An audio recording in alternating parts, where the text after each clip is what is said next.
What's up, everybody? Welcome to a new Dive in Live. And I have Mr. KOLTER waiting. It's sort of like Joko, but then different. So let's get him in. Hey, man. I'm Uh, hap- it's, uh, happy you're back, man. Thanks for having me again, man. Yeah, it's always fun. And it's your hair looks pretty good for somebody that quit his job. Yeah, I guess it comes with being like jobless. I need to adapt the visual part of it, of course. Yeah, but yeah, Oh man, it's nice I though. got kind of forced to It, grow it back. Like you, man. Yeah, you man, it's super long. Like Yeah, remember, like first time you were, I was like super short, but yeah, I man. thought, I told you you need to grow it back, so we're kind of in the same boat now. yeah, we're getting, if I do it short, we could be brothers, black and white, dancing together. Oh, Well, yeah. brown and white. No, but Nice. still takes me a while to get to your point, I guess. Yeah, it's this has really been like 2 years in the making or so. It's crazy. It's Camilo now because I'm in Spain and all. You So need a new alias then. yeah, Camilo. Yeah. Yeah, So man. so yeah. How's it been? You had a weekend off. I believe. Yeah, man. Weekend off, meeting or seeing some old friends. Every once in a while, I try to block like a weekend to catch up with all the guys which I know for like 20 years or something. And it didn't go as chilled as I wanted it to be. In the end, I ended up in the bed, putting a bucket next to my bed Oh wow. because I was the first one to leave the guys because I don't know, I kind of pushed it too hard in the beginning, and then Yeah, yeah. Yeah, I had to go back. in Dutch we say vroeg pieken. What? Vroeg pieken, like early peakings. Yeah. Yeah, well, it happens. Well, Exactly. so are your week off? You yeah, you also had like a resaca, they say in Spanish. That you had like a bit of a hangover. Oh, it's nice Yeah, though. but I saw you just started Portuguese as well. Yeah, man. I'm going to Brazil next month, so I thought like why not do that on this? And a friend of mine, she told me she was doing it. She said, and we're both like learning Spanish, and she sent me like, oh, you got to do this. It's also very similar.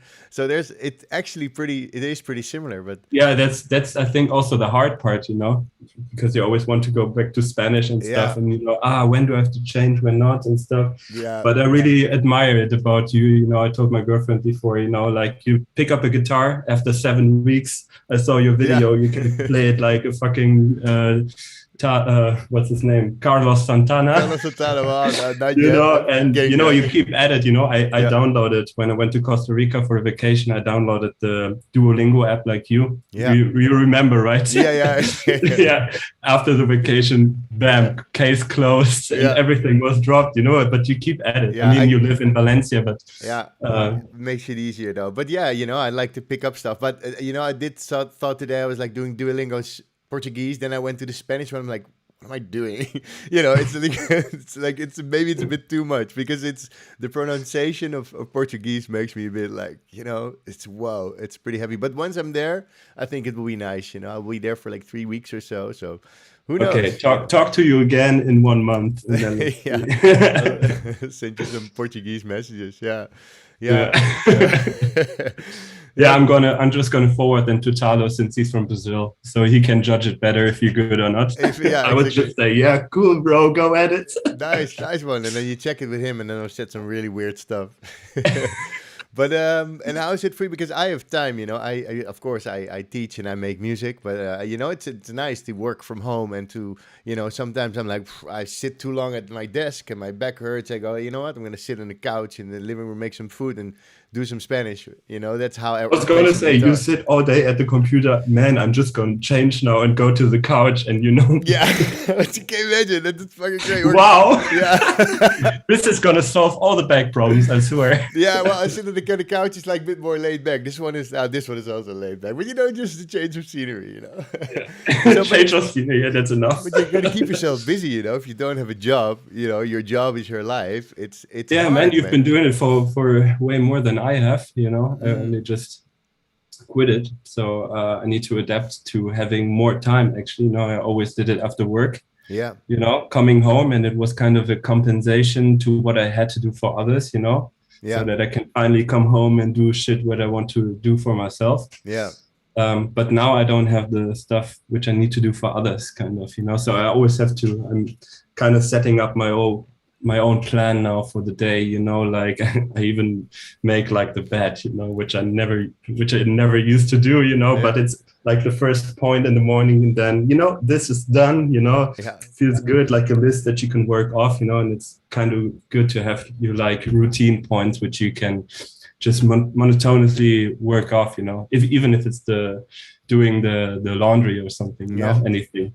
Yeah, and get some inspiration along the way, thinking about a new track or whatnot, something new Yeah, to send. true. Yeah. Yeah, because I just told you I listened to the horny breakdancers, one of the new KOLTER, but because that one is coming up, right? And I don't know, I was just checking some music, and because I didn't see everything in what you sent me, so I was like, oh wait, there's more, because the James one, and I thought, like, where is that? So I found like the EP that's gonna be on, and the horny breakdancers were. I didn't notice that the guys uploaded it already. You know, Yeah. Bernsky, who's doing the label, he's like super fast, like super good, you know, but like so in a routine of doing all the labels and stuff, you know, which is actually super refreshing. You know, usually have like, oh, maybe you could change this and that in the track, and then we're gonna send it to master. It's gonna take a while, and then you know, at some point, it's slowly getting there. Even with all the delays and stuff, it's even getting worse. Yeah. And Bernsky is like, you know, oh man, I love this idea. Let's do it like that. Bam. Next week, he's sending me the link to the pre-sale already, and I was like,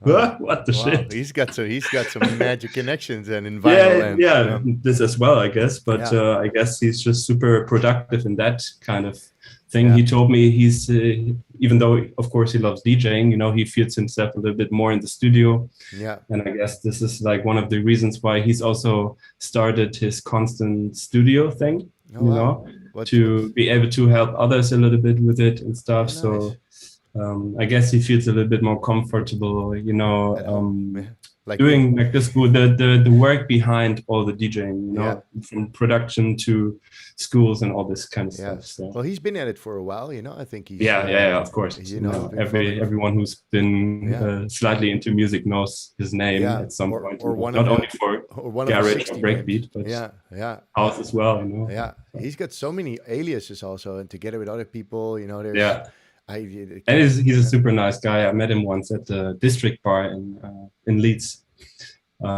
We had time to talk a little bit, meet up before a gig at the Mint warehouse, but I kind of helped Leopold set up his gear at the District where he was having the gig and I told like James Bernsky, let's meet in the pub in the District Bar and have a talk a little bit and stuff. And nice. He's a super sound guy. Yeah, I'm a big fan, man, of Bernsky and all his music. I ran because I always go running. I ran a lot to some of his sets, man. It's amazing. I love the grooves. Yeah, so it's nice you're gonna get on there. KOLTER though, and what's because I think we spoke about it last time also, or a bit about the KOLTER thing. It's more just like you thought, like, you know what, I'd like to put that out as a different sound, just for, couldn't it just all be JOKO? Because some of my friends always tell me if I have different names, they go, do you really need a different name for this, you know? But it's also nice to like separate it a bit, you know?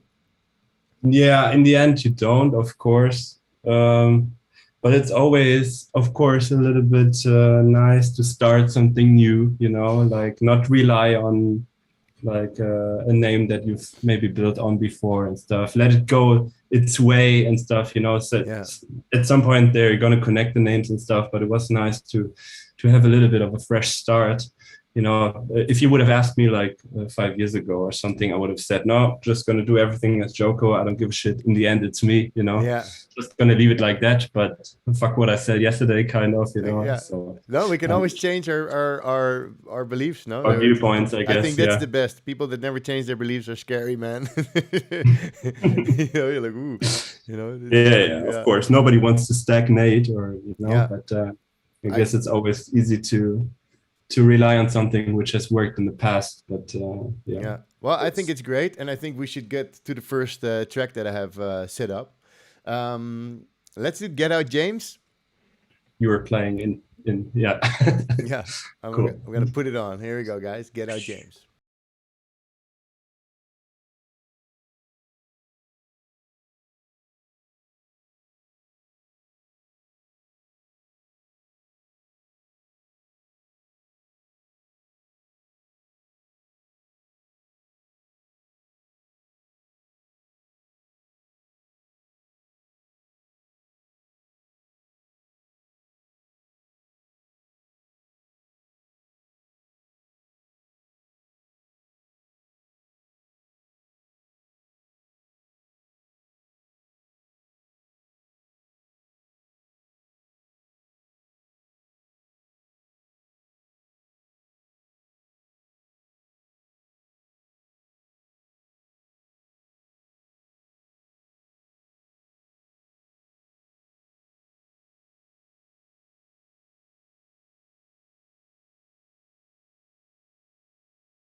Yes. Super nice. I forgot all about the comments. So, guys, sorry, I didn't have my screen for the comments open. It was interaction, bro. Come on. It's, We've done so many of these now, and now we forget everything. and I forget everything. Well, I see a lot of familiar faces. I see already some questions coming in. It's nice. I'm glad you guys are here. Dentiago just hooking up. Nice. So, Boyknine is here. Here, I see a lot of familiar faces on the stream, which is good. And we're in for a treat because we have KOLTER here. And yeah, it's sort of JOKO, but different. You know, it could be a drink. You know, like we're promoting a drink. It's like Okay. it's like Rivella. You know, Rivella Light. But nice tune, man. This whole EP on Burnski is like all because the horny breakdancers. I heard the I'm horny. Horny. Yeah. Sample, It's the but vocal then, from Horn. Yeah, it's kind of an homage, you could say, to like 4 different known tracks, you know, electronic or not. yeah, Wait, what was the first one? Was Futurama. yeah. Second one was Ghost in the Shell. Ghost in the Third Breaks. one- That's it. It said Ghost in the Breaks on the EP. Yeah. It's always a little twist. Yeah. But- Yeah. The first one is Breakerama, you know, Yeah. Ghost in the Breaks, and Yeah. then Get Out James. There's no break in there Yeah. in the name, but yeah, it doesn't matter. And fourth is Horny Breakdances. Yeah, it's funny how you use that vocal. It's really nice. Guys, it's in the pre-sale. Go check it out. It's really nice. Thanks, bro. So, and Alessandro says, say hi to JOKO for me. So, if you want, tell him... Mr. Tonelli. Yeah, Mr. Tonelli. Yeah.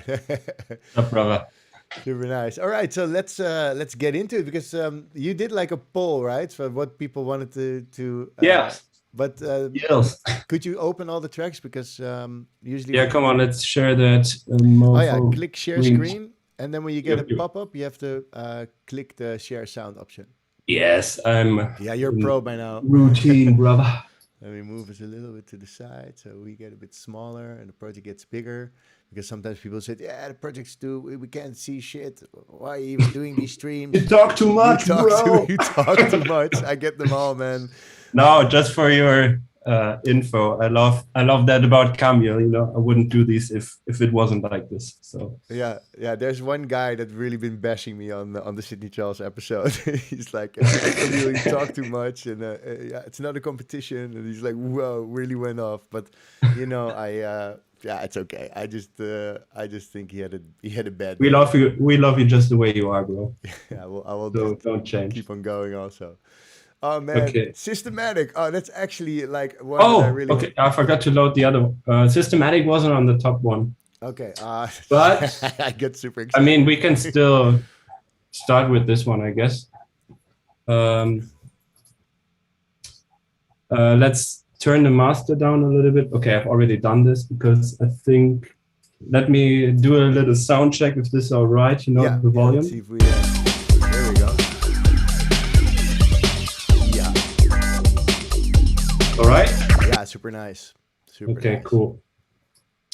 So I don't know if there's any questions already or something going in for the track right now, but I could just break it down. Yeah, maybe break it down a bit. Okay, yeah. Break it down. Yeah, we're gonna get these now a lot. Oosh. Check break. Okay, let me put our Yeah. super nice faces away. Yeah, I put it on the side. Okay, so I've not named anything, so super authentic. The drums are this one.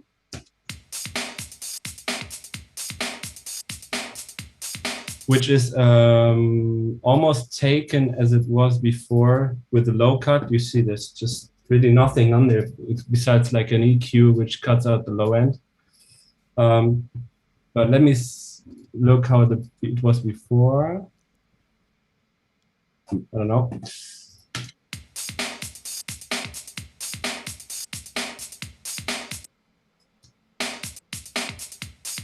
Yeah, just for some slight variation, I chopped it up a little bit, you know, to maybe do the alternation, which it already had in the loop, do it in the second bar, you know. There I didn't chop it up. You know, sometimes if you have a loop and it's only like an 8-bar loop, like this. Yeah. This can already get very monotone if you just repeat that one. So I tried to make this one the first bar and then have a variation in the second one. Yeah. Also it has like a crash in it, which I didn't want. Yeah. Yeah, otherwise you constantly have to... So I think I just took the part coming later at the 5th bar and just put it in the beginning, so there's no crash. You know, I always like to be able to just put the crashes later on myself or something, or not even at all. So with this one, I didn't want to crash in it. So yeah, chopped it up here, put it in the beginning. So we have a nice clean loop in the beginning.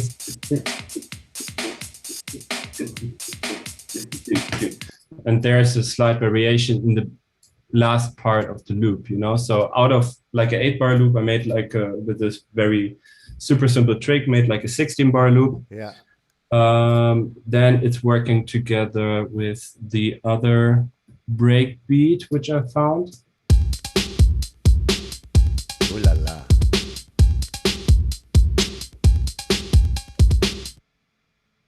I don't know why I chopped it there. Ah, okay.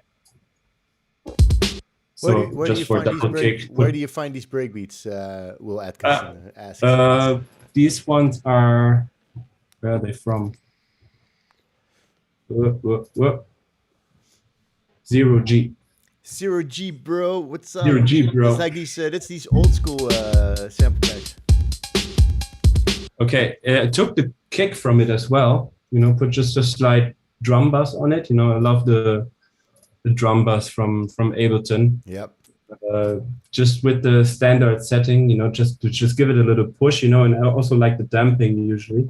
You know, for me, sometimes the roughness or analog feel is created by just having a little bit of the damping in the higher frequencies, you know, to just take them away. And in the end, they're going to stack up anyway, you know, and then you have enough in the master to push anyway, but also makes it less digital, no? Like I always have the feeling it sounds less digital. Yeah, you don't really need these anyway. You know, in the club, it's not like you're saying like, I was missing a little bit in the very high. Somebody comes up to you after you said 17K. You know, it could be a little bit brighter. You know, True. Then to have since I took like the whole loop. And just which also includes like the kick in it, you know, like usually I try to separate it, but this time I just didn't. I tried to recreate the kick pattern in it, you know, so I took the kick from the beginning and then just saw where the kicks are placed, you know, so in this case it's so these are just acting like a ghost kick for the compressor. It's not turned on this channel, you know. But for this bass line, it has something to catch, you know. Yeah, not the whole loop. Yeah, perfect. Then to spice up the drum loop again, I think it's I used like a little excerpt here. So just like a. I love these things. Little feel kind of thing. So also again, they're just a really slightly variation in the end, you know. It's the same loop, but use just one more bar, you know, with the additional snare to it or something. Yeah. So whoop. Nice. Fills it up nicely. A little screechy sound, which I could group also with the drums. I like that one. Alex Lidlow, the ghost kick was the kick from the original drum loop. What? No, Alex Ludlow is asking if is the ghost kick a new kick or the kick from the original drum loop? No, it's the same one. That's why, with the kicks, I usually want the same ones as in the loop, because the sidechain highly depends on the tail also, you know. If it's a really short one, and then the sidechain is going back before the kick even finished playing, you know. If, you know, I wanted to duck the same amount of time that the original kick is playing, so I try to use the same kick, you know, even like resampling the kick from the loop, you know. Yeah, it's hard to describe, you know. If you would steal like a kick from another track, you know, you would like try to EQ it out, and then it's the same thing I would do here. In this case, it's only taking like the attack from the kick, but after that it goes EQ wise, it filters it out. Yeah. So what? Okay. Yeah. Yes, it's the kick from the loop. Yeah, exactly. Yeah, because otherwise the tail is too short or too long. If I use my own kick. Yes. Yeah. I could use another one, but yeah. Yeah, that makes sense, you know, because otherwise, if the compressor starts doing a whole different thing, and it's good to use the same one. Yeah, definitely. Yes. You're Yes. right there, mate. Yes, I am. What else do we have? It's all named breakbeat, breakbeat, breakbeat. So it's a lot from already breakbeat, intentioned sample packs, you know. So Yeah. this one is what is it? Let's see what the whole thing is. I mean, obviously it's a guitar sample, but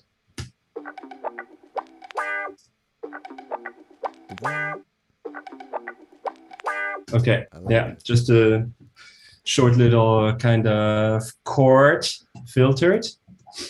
The bass. Soon I'll be sending you guitar loops. It's a power. I steal them from Instagram, bro. I gotta get exactly. I sampled you. The bass is a mix of two different things, actually. First one is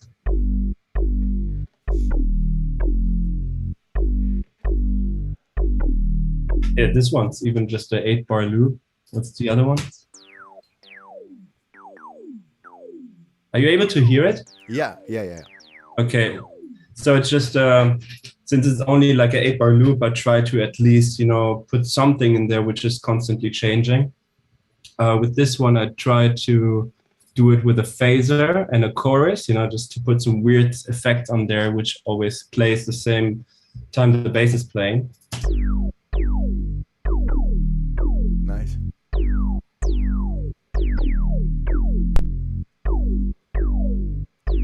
So yeah, every note you play is somehow a little bit different, you know, not note-wise, but effect-wise. Yeah. I guess throughout the track, you know, I just put it on some random kind of effect. What is it? Presets here. This one's called soft. Oh yeah, that's nice. It's nice and soft. I don't know if the new Ableton has it in there still. I think it doesn't. I only just recently updated my live again. Mm-hmm. Yeah. Finally. Yeah. Yeah. Yeah. Oh, 11. the LFOs are not integrated. It doesn't have these ones anymore, Yeah. I think. Does it? No, I don't think so. No. Soft isn't in there anymore as for the phasers, but there's probably some different cool yeah, ones. because they combined phaser and flanger together, so they But then again, I thought leave that in. Yeah, Fuckers. like they did with reverb and hybrid reverb, you know. Yeah. At least have the option of Using. I mean, it's now in. Yeah, if you pull it out, you can still select one of the other, I guess, phaser or flanger. But now you have vibrato, which is pretty nice. Vibrato. The vibrato, the thing on the right, the third yellow guy in the middle, vibrato, and that's pretty cool on synths and stuff. So that's and then the one to the right. Doubler. Yeah. Oh, what's oh wait, that's in the chorus ensemble. Sorry, you're messing up here. What? no, it's like look, it's really there. Vibrato. No, it's on chorus ensemble now. It has vibrato. That's goofy. Okay, let's go on. I'll have some more vodka. You know. It's in some sections it's playing the different notes actually. Let's see. I think it's kind of the break.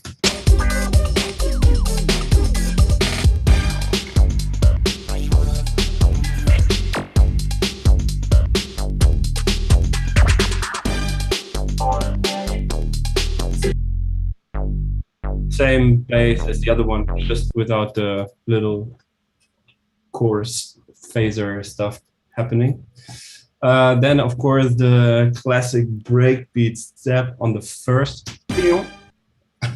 Nice. Classic like hit. I really like these things. Yeah, just gives so much energy to a track. I don't know.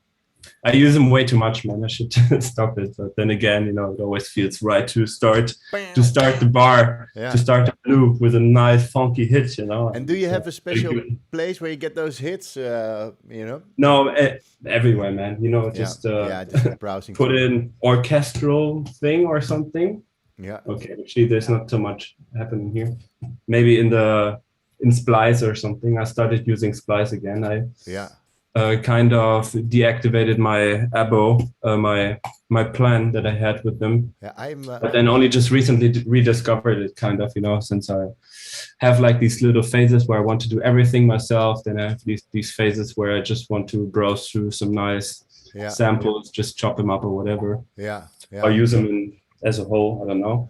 Yeah, I'm really in Loop Cloud these days. Maybe if you want something. Yeah, you're the next guy to recommend it to me, because it's like nice to have the synced up and stuff, right? Yeah, man. So you can browse through it kind of like I would here with my own sample library, right? Exactly. Yeah. I even downloaded one of the waves. I downloaded first the ADSR sample manager and put all my samples in there, and it had to like analyze it for a week. And but I didn't really like the workflow on this, because then it will put all your own samples. You can look for effects or look for hit, but it became such a mess, and I couldn't. I was quicker just going through the folders myself, because I know where everything sort of is, than just going to using one of those sample managers. So I tried. Yeah, I feel like if I download this Loop Cloud, I'm just going to be overwhelmed with too much possibilities again. Yeah. At some point, of course, I like my little limitations, of having the packs which I gathered over the years. At some point, even though some of them I wouldn't really look into anymore, because I downloaded them with the background of like doing like harder techno or something. But then again, this is like the thing which sometimes makes it interesting, Yeah. Because if you stay in the same genre the whole time, of course, there's nothing special coming out. Maybe, of course, anyway. But sometimes good. These raw loop packs, for example, they have like super cool like percussion loops in there. Yeah. That's pretty cool. These kind of, I don't know, gritty sounding things, which you can still use in like all the minimal or breakbeat productions, So it's good to have these old techno. I have old techno packs and whatnot all on my drive, because I don't want to throw them, because it's nice just to have something. Yeah, weird, exactly. Yeah. And would you produce? Sorry. Would you produce on an MPC? Asks Vanini. Go again. Would you produce breaks on an MPC? You don't have an MPC, no? But you have the 505. I don't. I always wanted to have it, but not for the sake of trying to push buttons or something, but because it was supposed to have like a nice bit crusher or something. When you load in the samples, it comes out a little bit differently than just taking this actual sample and putting it into Ableton. Yeah. That was the only reason. Then again, you have to really get into these, I think. You can do whole tracks on these kind of things, but for me, it was just maybe at some point I'm going to do it, But right now, I feel like I have a lot of stuff right here, which gives me a lot of inspiration. And so when I'm a bit struck down with it, I'm maybe going to turn into this or something. So I've always been doubting to get one. It's also what you say. You never had one?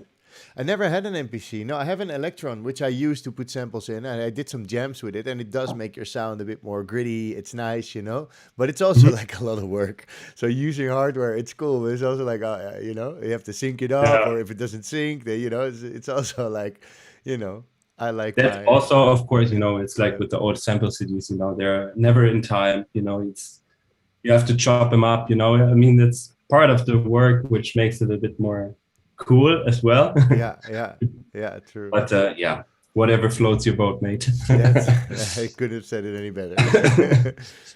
Let's move on. Yeah. Small effect here, I think.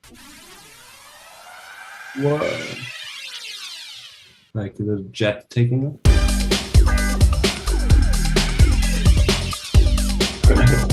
Magic. Yeah. I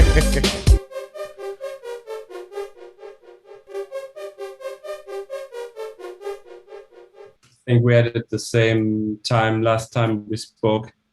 It's having the loop running like this. Oh. And then, you know, playing with your synths and trying to find like this one melody or something. Yeah, yeah.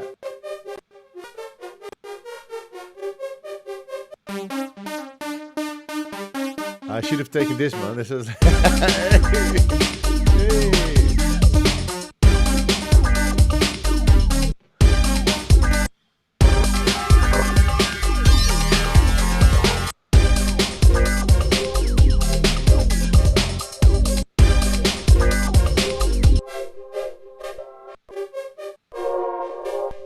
Yeah, so took the part which I thought was the coolest. It's really nice. Then for the voice, I think I didn't even did something myself here. It was from another track called Overclock.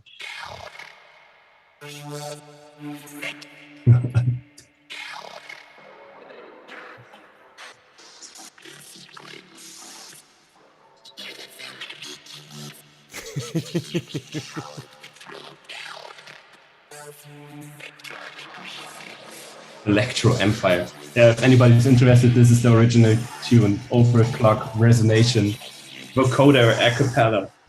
So I took like tiny bits of these ones and put it in because I was just searching for, what was I searching for? Let's see how it's, vocoder. Yeah, I think I just put vocoder in my search bar here and I had this a cappella floating around. Yeah. So yeah, felt of course really fitting with an electro kind of breakbeat track. Yeah.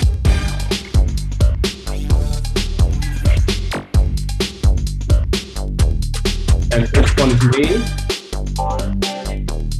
Systematic. Automatic.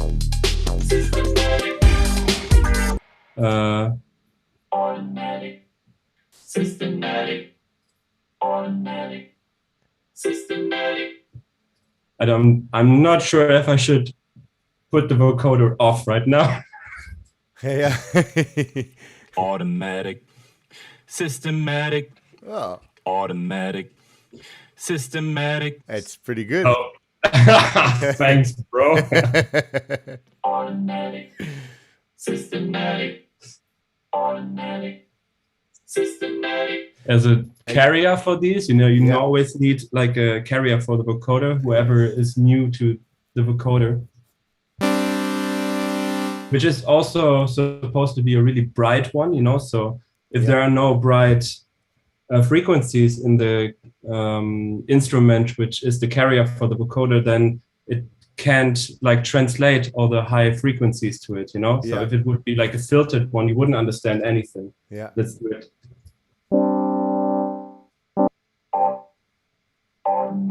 Yeah, so different. It's like putting a filter over the vocoder, you wouldn't understand it, No, exactly. Makes it less understandable.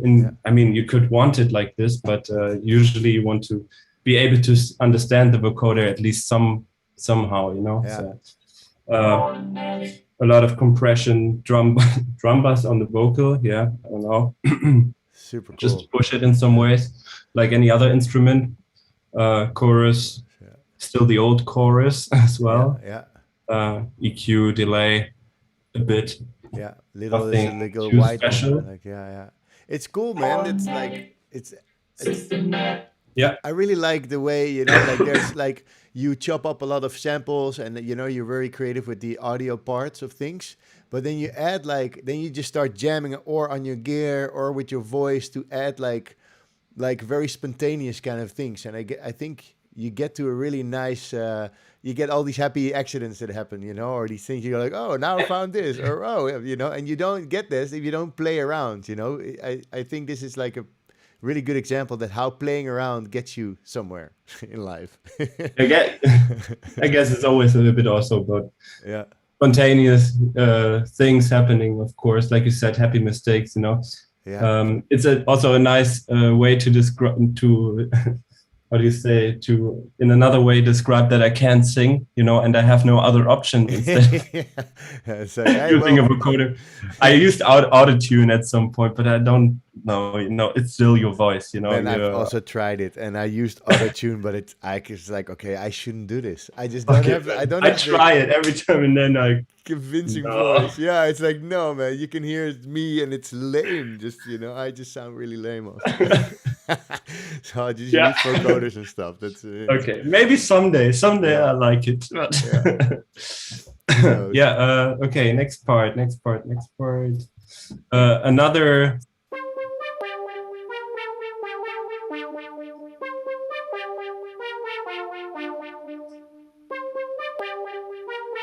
A little clicking going on here now.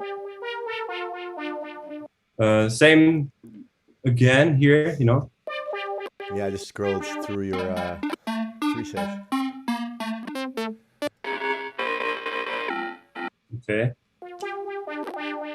Okay, I had the preset on the whole time. Just needed to really nail the timing, I guess.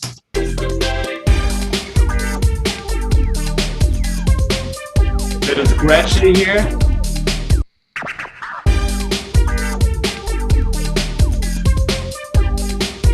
Now the breakbeat coming in. Oh man, yeah, I think this one makes it a bit special, the drumming, because it has like such a nice tonality in the distortion.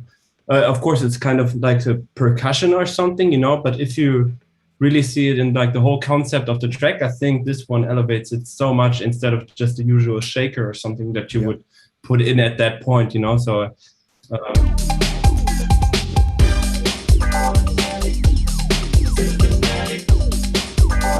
It's like shakers in a way.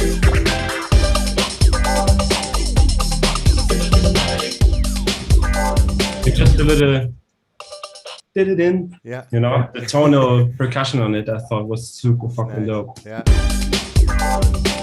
So yeah, it goes well there. A little bit of chord work coming in later to introduce a break.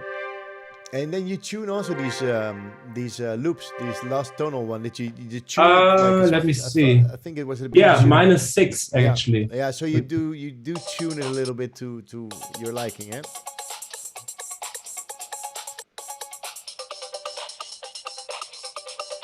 Yeah, so -6 to get the. So I would probably play like the loop as always and try to find the whole tonality of the track or the bass line, you know, which gives the bass. Yeah. Kind of tone. So it was like this before.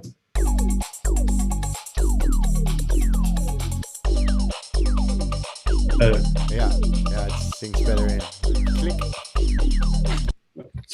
Yeah. What is happening there?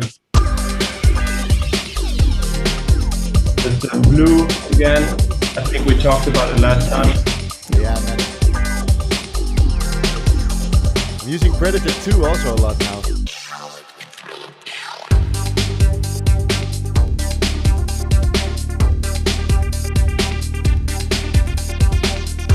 Baseline changing.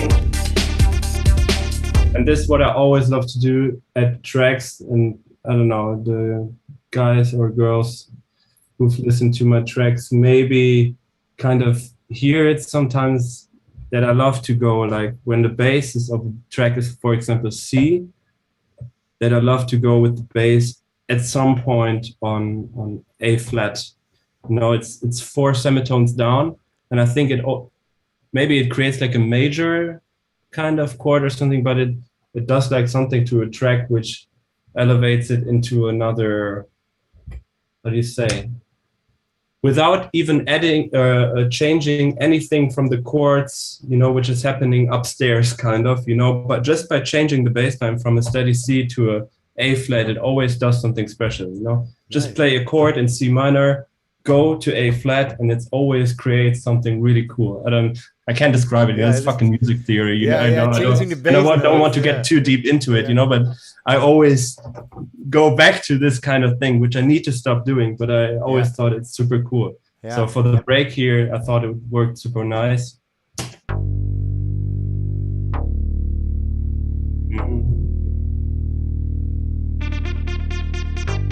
Very nice.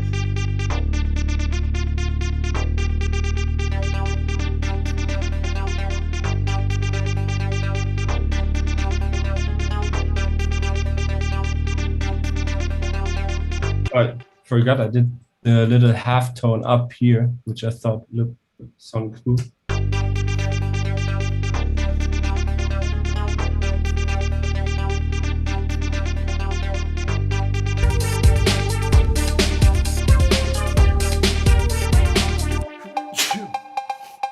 Achoo! Nice, bro. Before the drop, can you do it again? That's like always. That's true.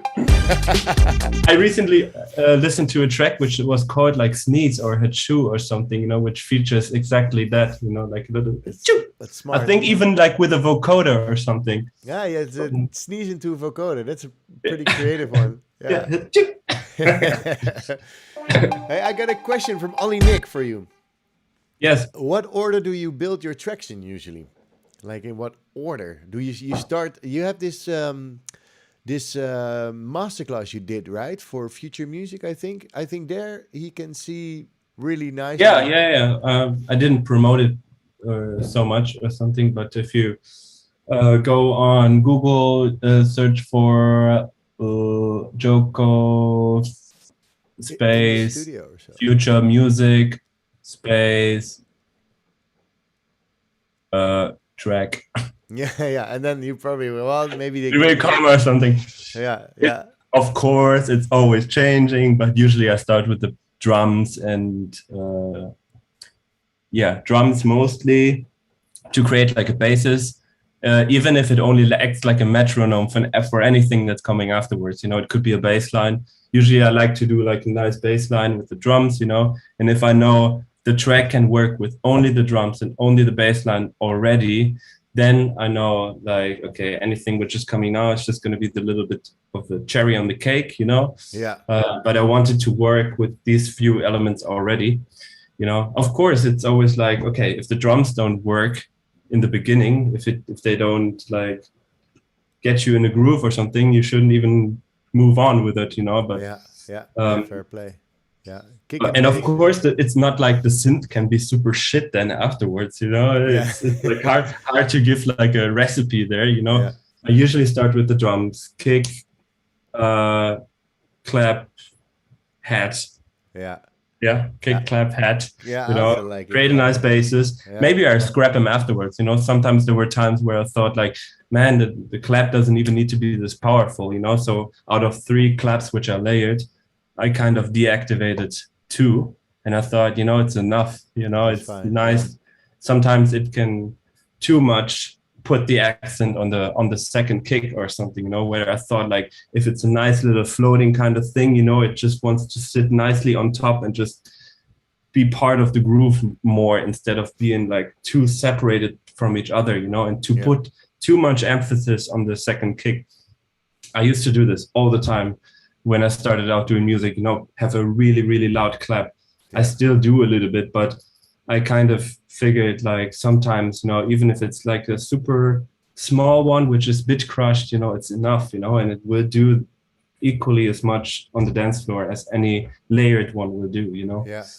I've recently been layering like crazy with my claps and also putting them a bit too loud. Oh, you're coughing now. So I'm sneezing, you're coughing. We should start a... Man, I've been having a runny nose for like 2 weeks now. I don't know what has happened. I don't have corona, but I don't know.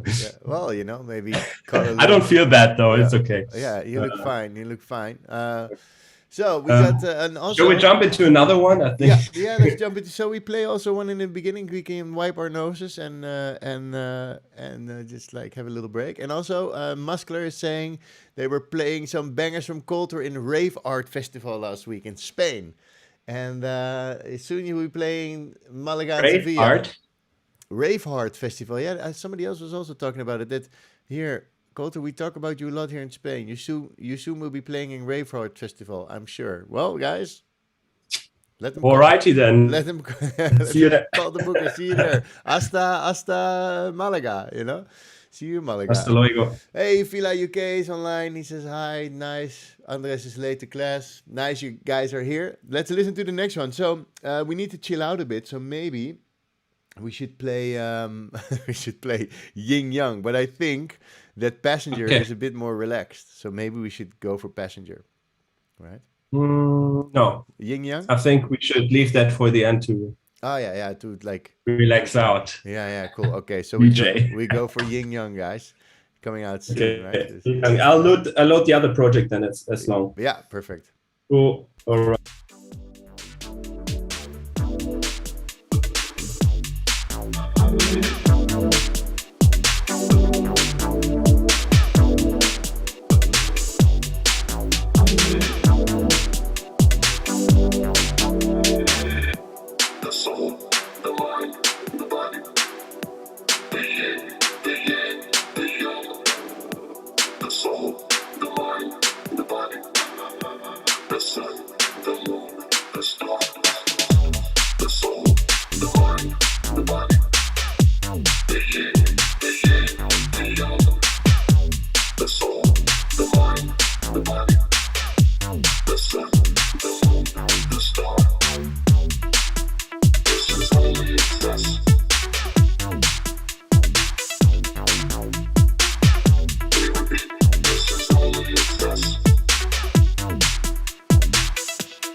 How is the eye? How's the eye?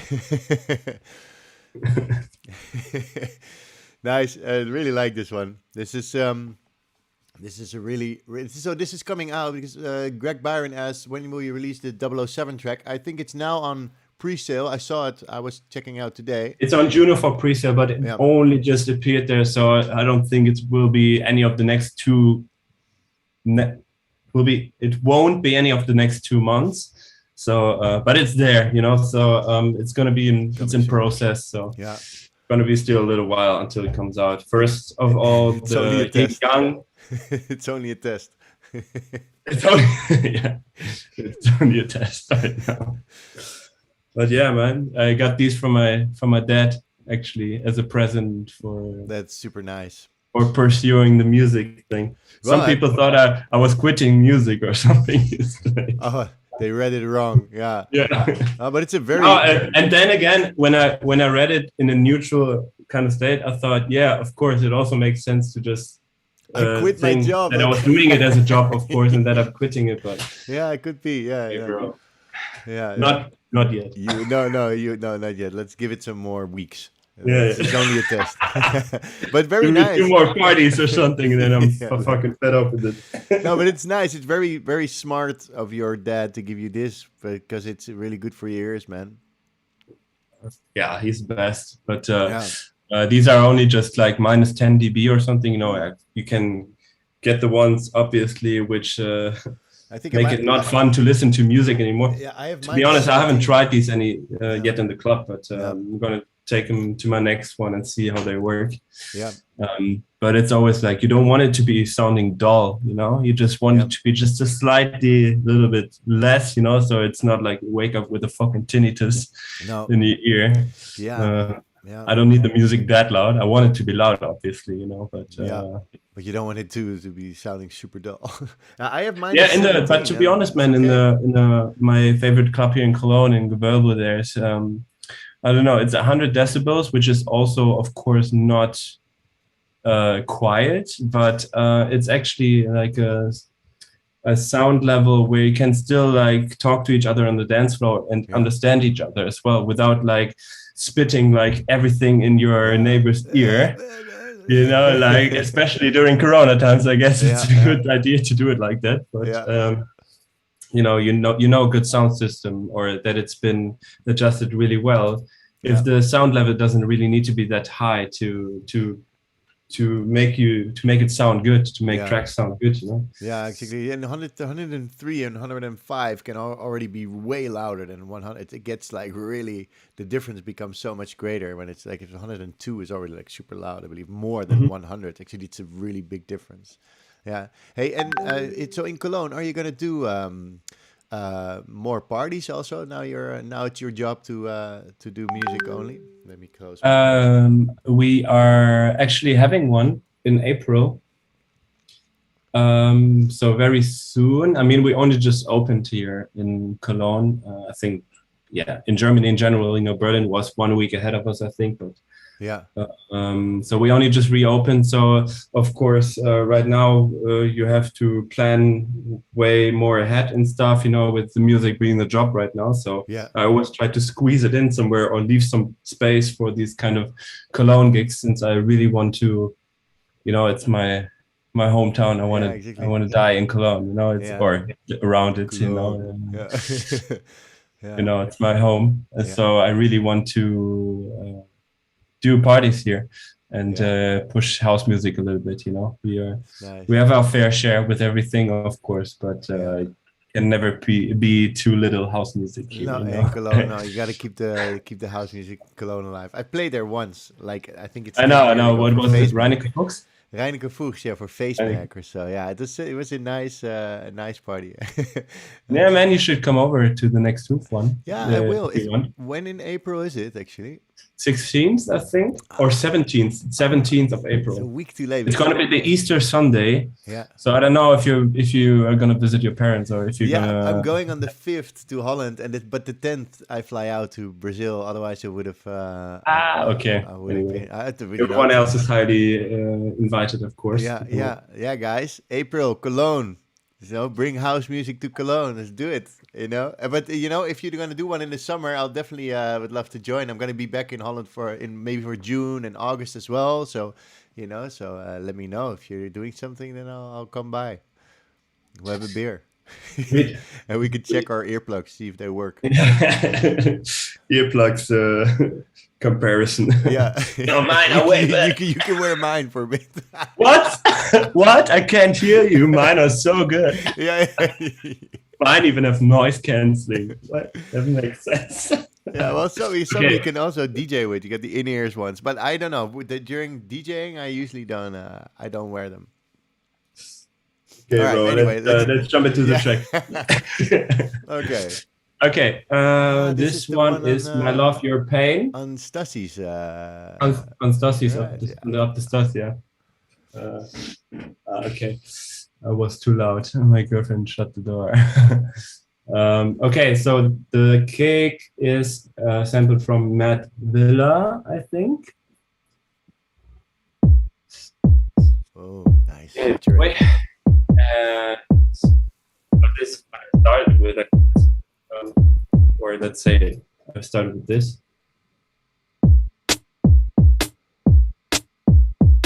Yeah. Kick clap, kind of, you know. Instead, here there's a snare, and it's part of the loop, I guess.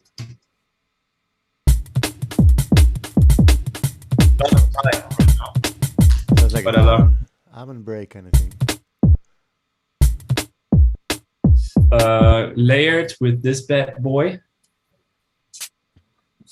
It's a hi-hat or something. It's a high boy.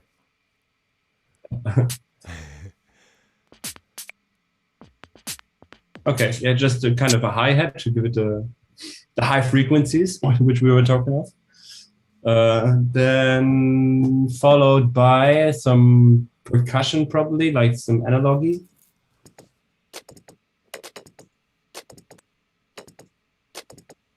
No, basically no processing except for an EQ8, you know, on probably all of these. This one doesn't have anything.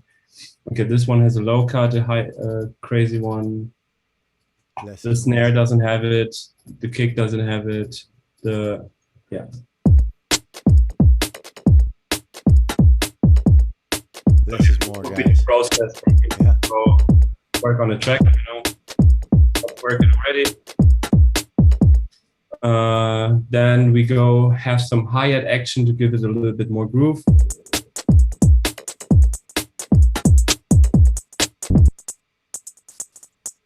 So I don't know if it's from a loop or something, but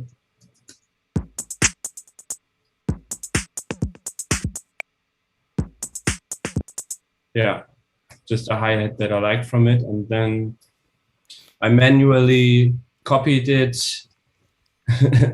You would never do it like this, I guess, but as I told you before, I like to just see where they are at in the timeline, you know, do the swing manually. Yeah.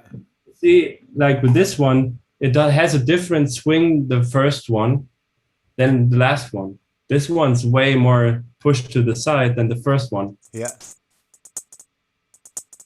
You know, usually you would do it in a drum rack and then you say, okay, I want the MPC groove or whatever with this kind of amount of swing. But to me, it sounded fine like this, you know, this is where I thought like it makes it a little bit more humanized then as well. Yeah. Yeah. Without having the intention to really fuck it up groove wise or something, you know, I just move it a little bit, listen back, see if it sounds good or not. And then, you know, leave it there as it is then. Yeah. If I have like a reference thing there, usually I try to adapt it, of course, to have the same peak, you know, at the same time. Yeah. But this one even doesn't have it, you know, so it's doesn't matter though, worked fine for me. So and yeah, with the to make a velocity, I just put the gain down, you know, so it's the same sample as all the others.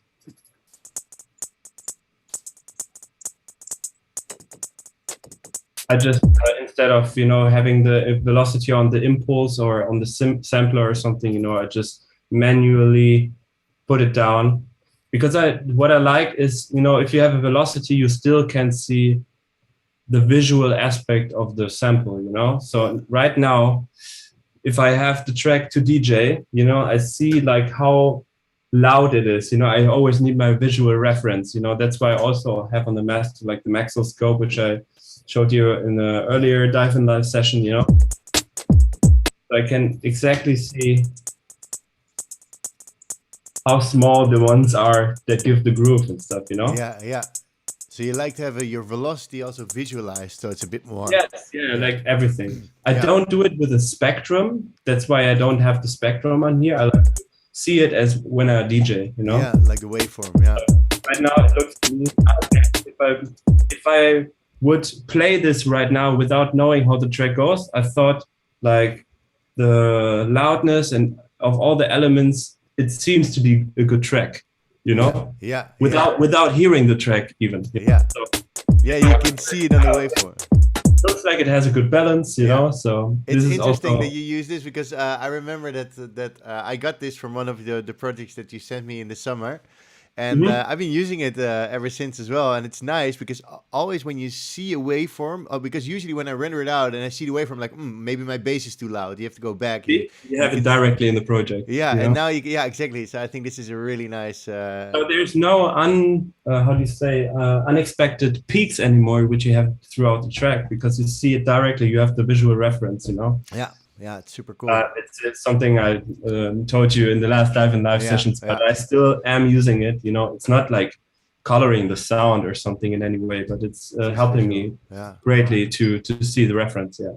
Can I ask you a question in between there? Because Strip Music is asking, do you know bus processing at all? Is this how it comes as pre-master?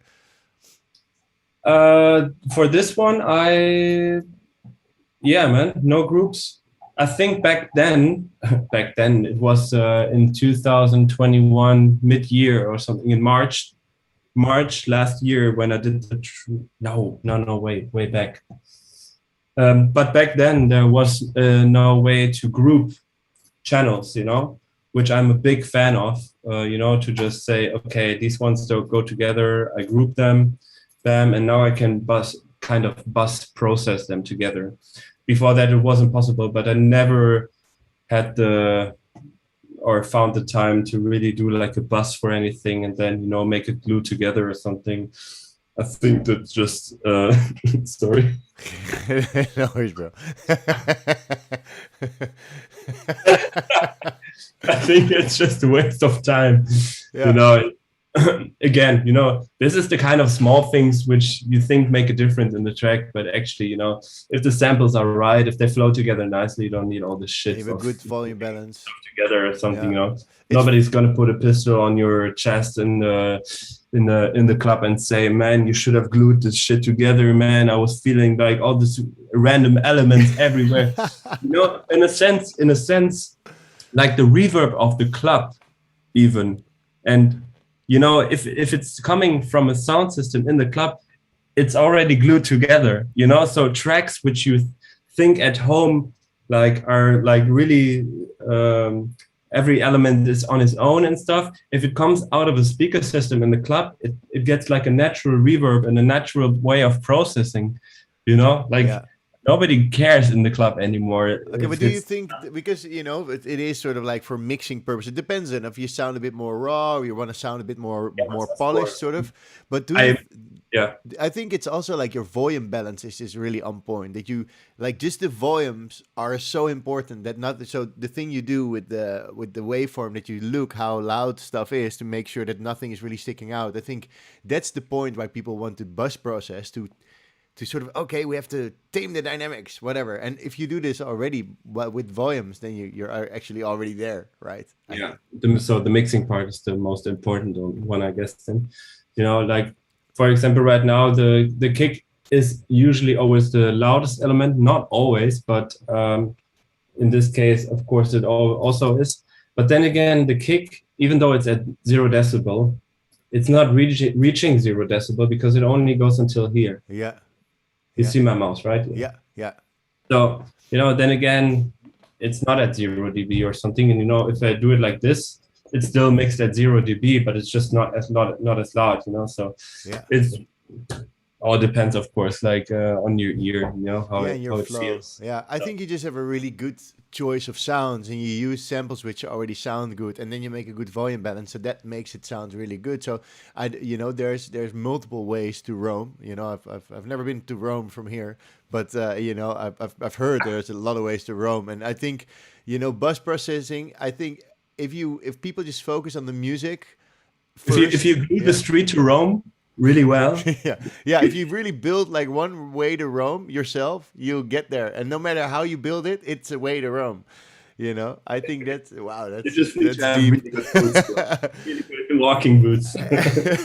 No, but I do think that you know I've seen so many people work differently in this Dive and Live show as well, and some people compress and parallel compress the shit out of stuff, and some people work way simpler. But I think in the end, it's just the music that counts. You know, if the music is good, you know, if you focus on that, then you're halfway there, Really, maybe even more. Look at the processing, man. It's EQ8, that's it. Of course, it's not always like this, you know. Yeah. But instead of trying to get the crunchy feel out of a synth where it's not there, I'm just trying to find a sample which has a crunchiness into it and layer it on top or something, you know. Of course, as you said, there's many ways that lead to Rome or whatever. But it's always about not overcomplicating all this shit, you know. In the end, you know, the musical aspect should be in the front, for me at least, you know. With some tech house productions or something, you know, it counts a little bit more, since these can be a little bit more simple, and if you really want to squeeze out 100% of the energy of a track, it's nice to really get into this topic and try to compress everything, you know. DJ Stu is the master at this, you know, to get the most out of the track and stuff, but I just don't see it as much of an important role for what I'm doing, you know. So you can always do it in the end later on if you really want it, but then again, okay. Enough said. Okay, well, at least all this talking is going to the speakers in the Sydney Opera House. How cool! Live in Australia, talking about bus compression. Yeah, it's great. Alex Ludlow, he's all right. He's at work. Yeah, that's so cool. Okay, cool. Oh no, then I have to wear my suit. yeah. Let me also get my my jacket, my hat. Okay. Next up. So I guess the way in which it is structured right here, you know, going from the top channels to the bottom channels, is also the row of which I would kind of build up the tune with, you know. So we're kind of almost done with the drums here, I guess, already, you know. So this was it. Maybe there's something connector. Oh yeah, actually there's some the perks which are added in here as an 18th channel. I didn't think of before. I only just thought while doing while I was at this stage, you know, at channel 17, where I thought, I think I need more another perk element to elevate the track or something, you know. Yeah. So some of the rest drums, which are actually in the track later on, I don't do in the beginning when I say, okay, I'm gonna fully work on the drums right now. So the two EQs make all the difference, I think. You know, that's the secret. The two EQs on this one. On which? Wait, I need to find it again. Yeah, wait, it's in the bottom of your screen. You see? Two EQs, that's the key, man. No, but okay. It looks stupid, of course, having 2 times the same EQs. Sometimes I just copy it like this, and it was. Oh no, okay, it's changing a little bit, but still, you know, you only have the option of having the slightly arched EQ or the one doing it like really hardly. Yeah, you know, sometimes it even makes the sound louder. I don't know if it's more like a psychoacoustic or something, but if you want to have a thing in between, obviously you just need to copy the EQ like you just did. So you take half of this, or the middle ground of this, you know? Yeah. So you just take. You know what I mean? Or yeah, it's interesting. So 2 of those equals. So you would have the 4 cut EQ to choose if you do this. Yeah, exactly. Right? Yeah. Or am I? Well, it could be. I think maybe that's also a psychological idea. But, you know, you would consider that it would, again, cut everything under that frequency range with whatever it's like this shit, this slope maybe is. This way it leaves a little bit of the rumble. Yeah. Then again, there was still a little bit too much rumble after the first one, so I just copied it. So. Yeah, interesting. Anyway, stupid, but in the end, I only almost used EQ8s on my sounds, so this is the tool to use. Actually, Stassi told me that he's using the Fab filter right now, which he got as a tip from Toman. Yeah. But I always thought like it's too fancy for me, and it takes a little bit more time to load up and stuff, and I don't want to sacrifice this time, I just want to do bam, bam, EQ, bam, low cut, and done, So for people that know or hear a difference actually between EQs, cheers to you guys, but I can't at all. So I just keep with these. So let's go. Yeah, sorry for breaking you. I just saw 2 EQs. I had to ask. But it's it's important, the EQing is like the sculpting kind of thing, But okay, Diva followed later on. Okay, so it's actually not a synth, really. It's more like a white noise thing coming in. So actually, still part of the drums.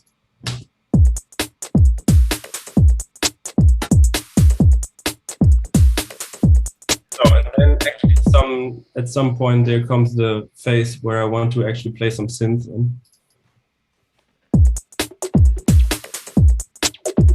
But this is not it yet, because this is also a percussion thing. Just probably like an art preset or a rhythmic preset. From your pack, bro. Yeah. Random rhythm. I got the pack from Ari, so I have to give credit to Ari. Okay, cheers to Ari. Thank you. I've been using it a lot. Yeah, it's good you've been such a fan from the Diva. Actually, lots of people send me a message. You have the pack for me. Yeah. I mean, it's kind of. I made the track last time we spoke, kind of, So yeah, yeah, exactly. Yeah. Bassline, man.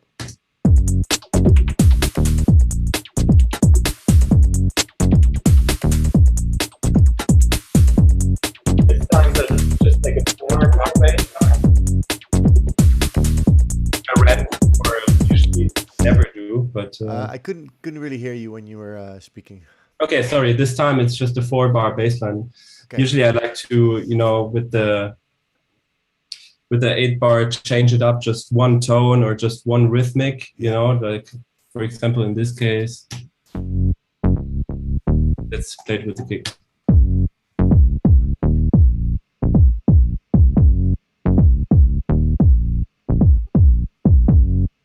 Just change up one little tone or whatever to make it an 8-bar loop instead of, or a 16-bar loop instead of an 8-bar loop. Yeah. This time I didn't, so for some reason, I don't know, but who cares? Yeah. So yeah.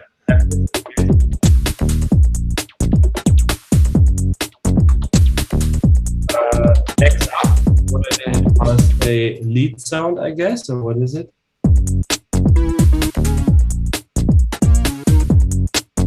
To me, it sounds really toyish, kind of. I don't know, like really unprocessed and really cheap.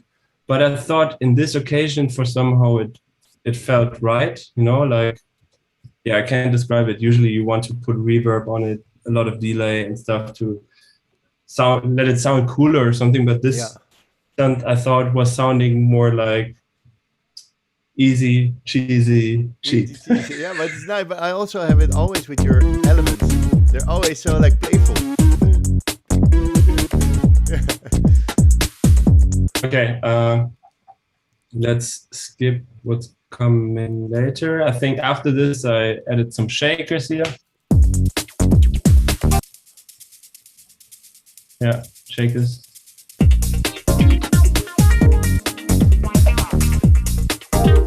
So fucking slow until we got to all the elements, man. It's gonna be 12. Okay, guys, hope you're with us. Yeah. Okay, let's see. Next element, a Diva again. Still using this a lot, but used to rinse it at this time. So it's a pad coming in, I think. The frequency turned down.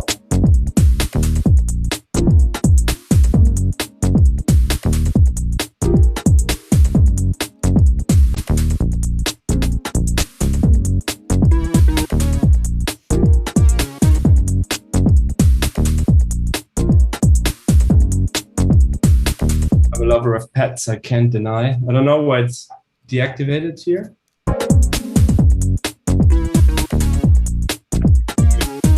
Back to the lead sound. Open up. Yeah.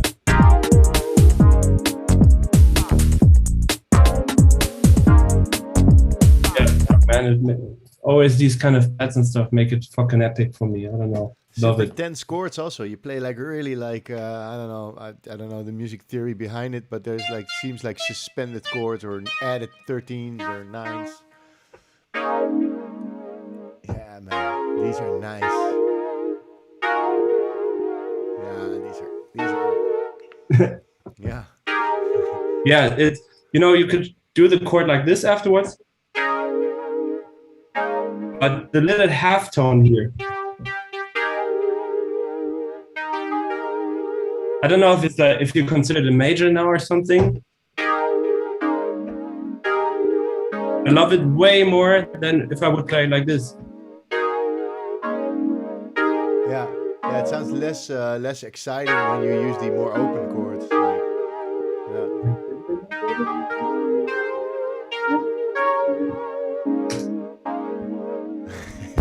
nice. Little concert in between. Okay, another diva. Coming in later. I can't hear you when the music. I can't hear you when the music's playing. Another lead sound here. Yeah, yeah. Oh yeah, yeah. So like a bendy synth, you know, sometimes the synths or the lead sounds have the ability to kind of glide, you know, everyone's heard of it, I guess. If not, check it out. So if you press a note like this,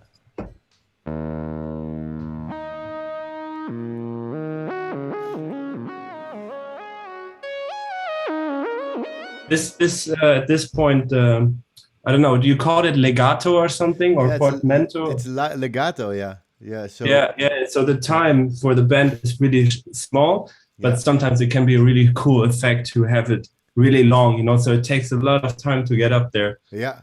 Get down there. Yeah. To get up. To get down. Yeah. Yeah, it's nice though. You can really like, you can also create risers like this. You want to make some yeah, exactly. Super low note and then super high note. In case like 10 seconds, 20 seconds to Martin Garrix drop. Yeah, man. Yeah, he uses this all the time. You know, I should get him in my show. Ask him how he make these glides. Yeah. Fucking good pitch bend on every fucking shit. You know, white noise, snares, live. Yeah. Well, these guys know how to produce, though, man. They have a lot of. Yeah, bro. No, it was no offense to them. You know, these not know at all. About bus processing. They know better, I bet. Okay, next one. Yeah, go for it. Man, these chords are so nice. Just a tiny chop from a rap vocal, I guess, you know. Oh, we have a question coming in. You want a question? It's nice. Yeah. Yeah, and sorry guys if I'm not going into the other questions about how if you produce for labels and inspirations of artists, maybe a bit more the technology stuff. Do you use something that helps with the scale or the key while jamming, or just all ears? No, man, it's all ears, I guess. I learned a bit piano when I was little, but everything just developed over the years. It's also, I used to, I was a big fan of George Fitzgerald, you know, his older stuff, his album and stuff, you know, so sometimes I used to just go and try to kind of imitate his bass lines or imitate the chords, playing with it, you know. So it's always just like trying to copy some other artist, basically, you know, and then seeing what their chord progression was like. In the end, I didn't use it like this or something, you know, but it was nice to see like how they did it and stuff, you know. And but it's I don't know what I'm really hitting. Sometimes I go a little bit with intention to chord progressions or something, but I wouldn't know what kind of chord is sounding good to the one I'm already playing or something, you know. Some music theorists probably have the exact correct answer to it, but in the end, of course, it goes with the feel, you know, what sounds cool, you know. And That's what it's all about. With Tame Impala. I don't know if you know this guy. This guy. It's the one guy, I think. Yeah. He sometimes has like super like weird chords in between, you know, which doesn't make sense at all. But then again, you think like it doesn't mean so much, like sets like a tone, and then you have a chord which you end up with. And I saw like a Jacob Collier YouTube video explaining this like really well. It doesn't really matter so much what you play in between, as long as you reach the end, you know, and you know, you have a son and you walk with him and stuff, you know, you take him somewhere and you go through the darkest path or to the nicest one and stuff. And as long as you safely bring him to the end of the journey, you know, it doesn't matter where you walked, you know, kind of thing. Yeah, exactly. As long as he comes home safe. Really watch the YouTube video. Oh, my internet connection is not stable. Yeah. Still hearing me? Yeah, we're still. It just gave me like a little. Yeah. We're still hearing you. You're just breaking up sometimes. But you were telling about this. Watching Netflix. Yeah. you opened the door again to get back at her. No, but this Jacob Collier, is that, you know, the name of this this video? Or like it's just It's, I think music theory explained from school to. At the end, it's all generations. He was trying to explain music theory to 5 different generations. Yeah, from a kindergarten child to Korea as well. What's the jazz legend's name? Chick Corea? No. That was Chick Corea. Quincy Jones. Quincy Jones. Oh, yeah, it's like they look the same, you know. only Chick Corea was a bit thinner. Yeah, you should watch it. It's fun. Yeah. Okay, let's move on. So little ghetto hip hop vocal chop rock.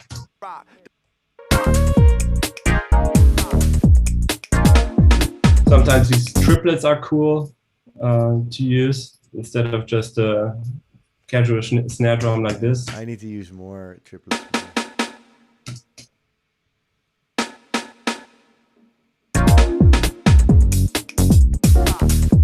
And I sampled my own sample pack, it seems.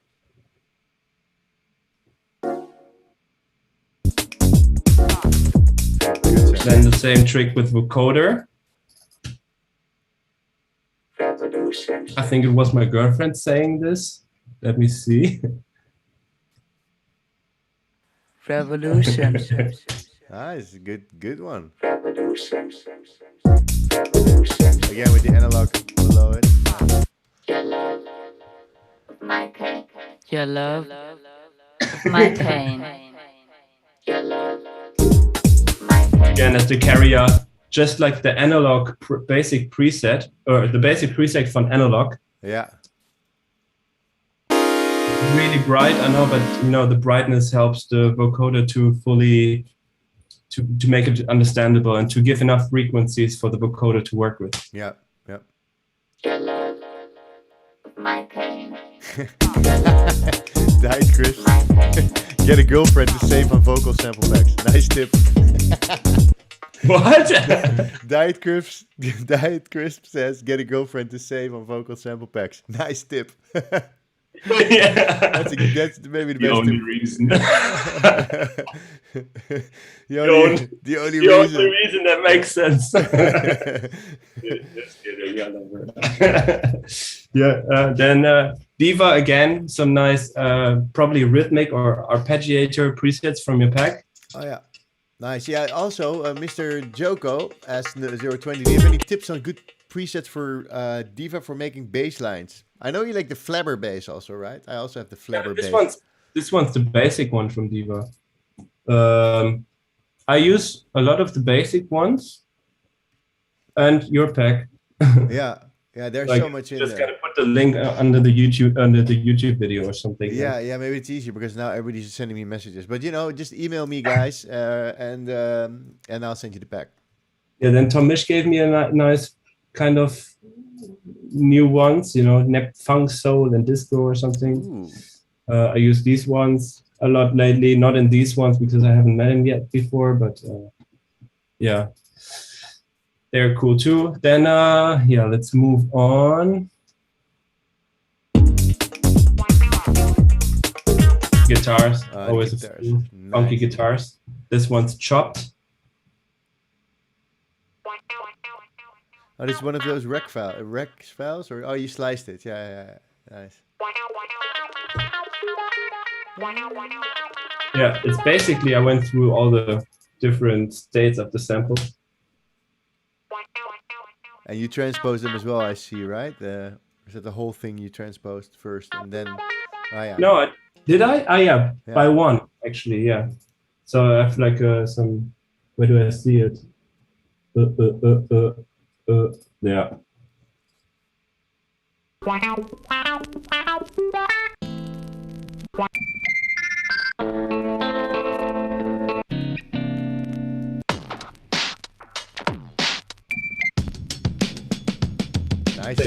Nice back. Breaks. I only recently just started labeling them, and then they appear in the collection up there. Yeah. You know, Collection. drum loop, Great. break, musical vocals, epic space. So I have my favorites there, right-clicked somewhere. Yeah, it's good. Collections are really nice to use. If you don't use them, people use your collections. Hmm?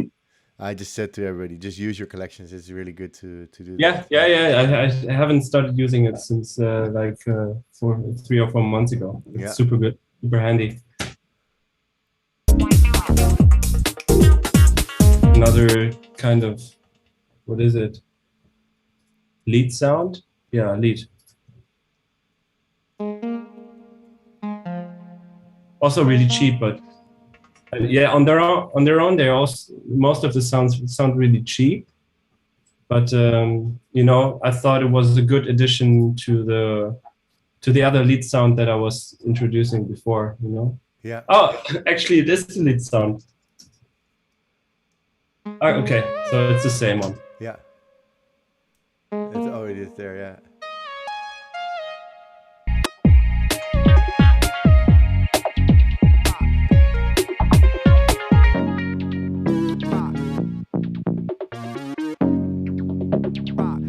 Revolution. Yellow. My pain.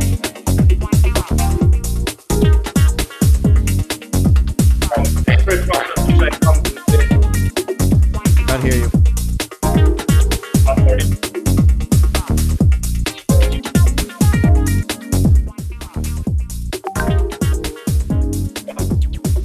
Yeah, I think because you're not wearing headphones, it's hard if you speak. Then the computer goes like, what should I listen to? Okay, yeah, sorry. No, it's okay. My favorite part comes in a bit with where's the... Oh, it's actually from Diva. I thought it's a sample, but okay, that's like a road step, which I thought was super cool.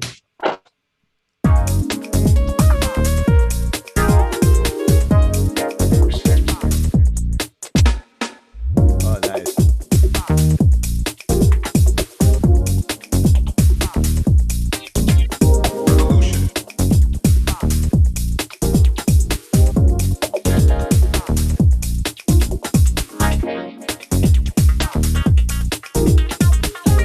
So if you have a chord like this, I mean, it's not one note being played, or at least there's one note being played in the MIDI, but it's actually a chord. And with these, you're always limited to, of course, by the, how do you say? You can't transpose the chord and play it in yourself, or how do you say? It's like chromatic, I think it's the right word. Yes, these chords which are made already in an oscillator wise as a chord. Yeah. You know, it sounds stupid if you try to play like a melody with these kind of made up chords. On its own, it sounds good. But then again, if you have like a made up chord like this, it always sounds good to me to just go up 2 semitones at the end of the bar, you know, like I did here, you know, like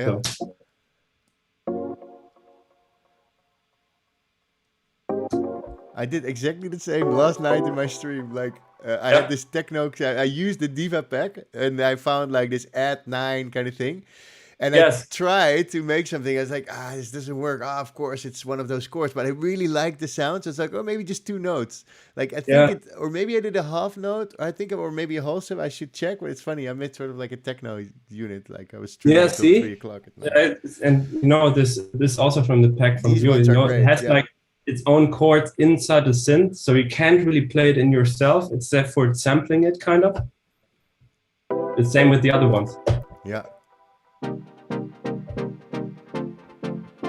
But the sounds are great, yeah. Yeah, or when it's your team, when this is the only team in the track, it could work. Huh? When is this the only team in the track, it could work. If this is the core of your track, you could use sort of like a melody with this. But then, you're always a bit limited what you play around it because it's a full chord. Like if it's a 9th chord, you're having all these tones and everything you play over it will sound a bit like off or something. It's really hard to work with that. But with this one, because I was limited, I did the same trick of having a whole chord, but with another preset, you know? So this is why these two are actually the same sound, you know? Yeah.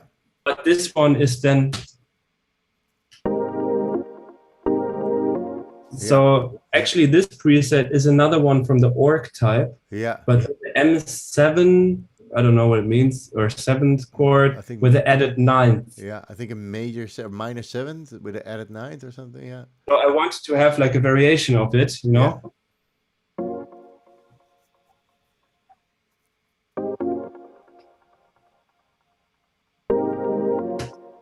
You know, so I could just go in like this and search for another variation of the same chord, you know, maybe like a M7 B11 or something.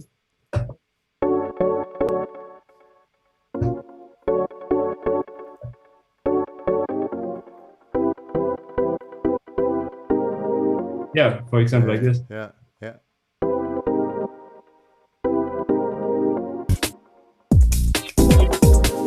Sounds shit. You know what I mean? You know, so you use like all the different presets and then just play one single note, you know, as if you would like change the actual standard preset which you have right here.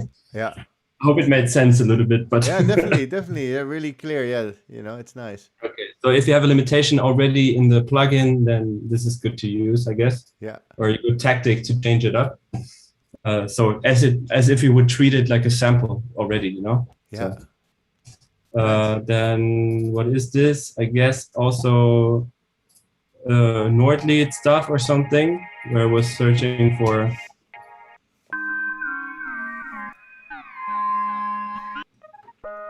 We're gonna have some more vodka. Vodka. Cheers, bro. But I hope not the Russian one. No. Oh, it's like Spanish one. It's a Spanish brew. Yeah, I think for this tune, this is kind of it. That's nice. Yeah, it's 21:39. We're like 40 past 9. You have another one lined up, right? You wanted to? Yeah, I guess. So, but which one was it? In the meantime, let me give a shout out to Mr. Pinkovic, not only because his name is super nice, but also because he's one of my students and he's been doing really well. I think his first release is coming out, so it's super nice. Mr. Pinkovic, man, at my next live, I want to be called Mr. Pinkovic. For him, he said it wasn't. Your next live in live. yeah. Well, he might be in there at some point. You know, I really like to get some students in there as well that being doing. Next week, I have Roxelio. He did like the advanced course like a year ago. And he's now on this Voyostro label, and he did like a Soma Black, you know, he's did some things. So it's nice to see them. Soma Black. Yeah. So he's been making some moves. It's super nice guy. So he was a bit nervous though, he said. So I have to speak to him this week. Like, hey man, you still want to do it? Because you know it's pretty scary, you know, go online and you know. But you know, music's great. I'm always. Positively excited. I'm always with any gig I'm playing as well. You know, it's always like I've never touched this kind of things before. You know, like shit. Yeah, it's always a bit. But I like the excitement about it. You know, and, not knowing what I do. You know, I never have a plan. throw myself in there and hope for something good is turning out. Yeah, And that's probably it. will. Same with the session, you know, before we started, like 5 minutes before, Yeah. I was like, Yes. oh man, of course I have to see what the tracks are at, which I made the voting for, you know. Yeah, So I was like, and I have nothing named, so like really Searching. quickly search for them, you know, and Yeah. didn't Yeah. could only find 2, you know. But Yeah, you know, just go in there and have fun. That's I think that's the best way to go. that's you why I know? love to do it with you, you Yeah. know, like spontaneous as hell. And Hang out, yeah, you know. We usually, and also like I like the thing you always say, like don't talk to me too much. I don't want to talk to you now because I still want it to be spontaneous. I have that with more people actually, that we just decide not to, because sometimes I do like a pre-chat with somebody. They go like, yeah, you know, I got this. I say no, don't tell me. I don't want to know, because otherwise you're gonna go, oh, you've got this new thing in the studio, and then it feels so weird. yeah, makes sense. Yeah. I've seen Jordan Moxie sending a question for the second time. Jordan, you know, I'm just gonna ask you for you. What did you use for the bass on Get Sexy? It's a great track. Oh, it's super easy, bro. In live, there's a preset called guitar bass.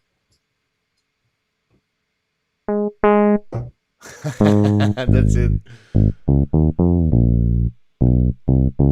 I And don't know what the notes are. it's an operator. Get Sexy. It's so funny. I really like that tune.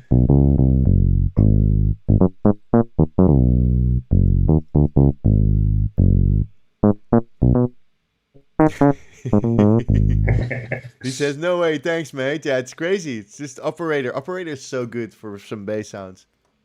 It has all the, you know, all the sounds which you can get from Diva and all the other like plugins, man. You can get it out of operator or analog or whatever, you know. Yeah, It's it doesn't need to be same complex. oscillators they're working with, you know. Yeah. The only thing which is different is, I guess, the Interface. filters and stuff, like you said before. Yeah, it's the interface. It's such a small difference, you know, like all the music heads or tech nerds maybe hear it, but I don't, you know. So Yeah. guitar bass is a great one. There's some different presets in the bass section there as well, which are I like the organ bass, which sounds like an M1. It's called organ bass. Or basic organ. It's called basic organ. It's like, Does it? yeah. Doesn't sound like an organ bass at all. Basic organ. You need to, it's called basic organ. Check out basic organ. This is organ bass. Clearly.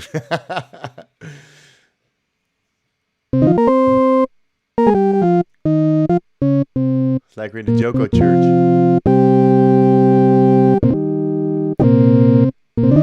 Yeah.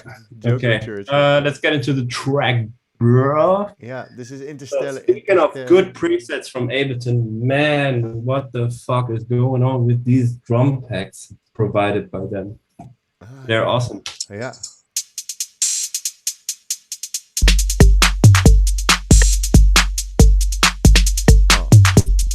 Oh yeah. 808 kit drum core with a little bit overdrive.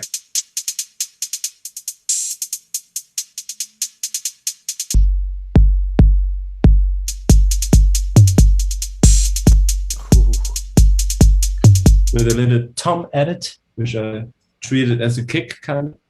Yeah.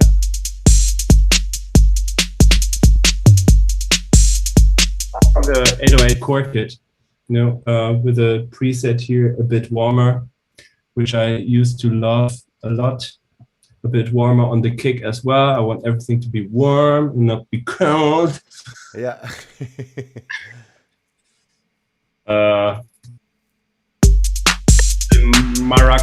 Maraca. Yeah, I wonder how this thing looks like. Maracas.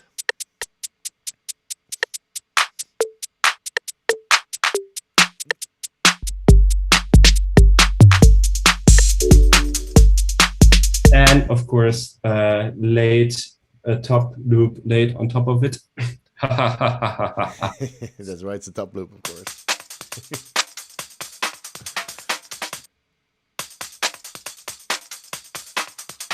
Why did I do this? I don't know. I don't know either. Maybe the kick didn't have enough attack. I think that's it. Yeah. So the second kick starting here didn't have enough attack for my taste. So you use that. So I used the one in the beginning. Yeah. Stupid kind of shit, but in the end, maybe it makes a difference. Yeah.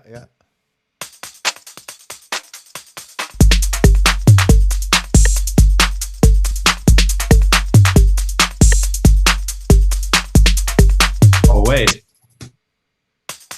There's like a little tonal kind of thing. Ah, there.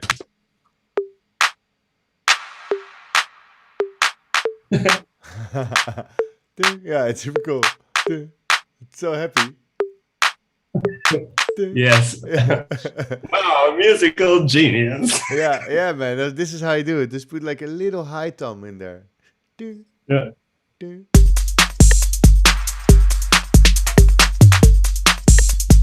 High conga. That's it.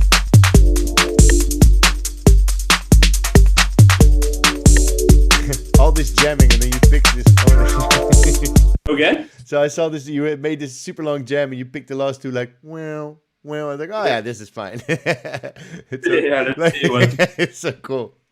Like trying all these chords and then in the end, oh, just.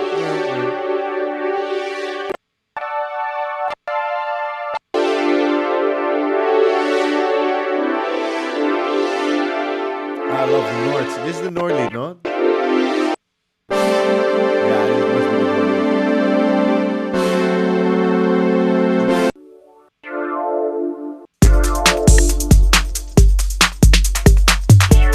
lead. So being introduced with a filter, I don't know, I didn't feel like there was, it was more like a mystical kind of thing if it's not too bright, still in the end, you know, it's like just a hit.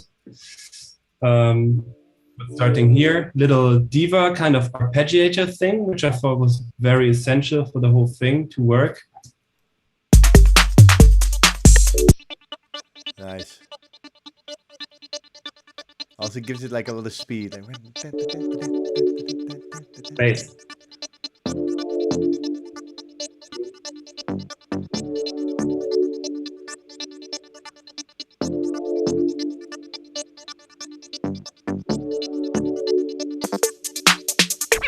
Interstellar music. Music, get break. Interstellar music. All drones will comply with temporal compensate. Interstellar music. Music, get break. Interstellar music. All drones will comply with temporal compensate. Okay, so I guess really essential chord work is done in the vocoder again. Yeah. Vocoder. Interstellar music. It's like a, I don't know, old Game Boy game.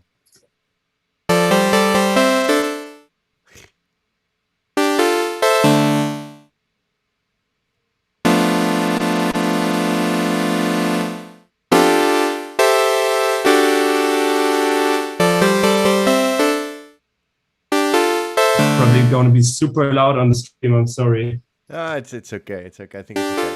Yeah, okay. So yeah. Hey, The original is the Foremost Poets one, which you already recognized, rightly so. Yeah. Interstellar music. Music is the interstellar matrix. Resistance is futile. Music is the attack pattern. The cortical warhead. The synaptic counterattack. The rendezvous sequence. The interstellar matrix. Wait, how did I chop it up then? Interstellar music. Okay. You, At least I did my own work. yeah. You used it. You used it. Nice. So cool. Interstellar music. Music embrace. I thought he said music is great. Okay. Yeah, I also heard Music this stuff. embrace. Interstellar music. All drones will comply. The temporal compensate. So yeah. I Without heard the book. tempo compensates. But it's Interstellar music.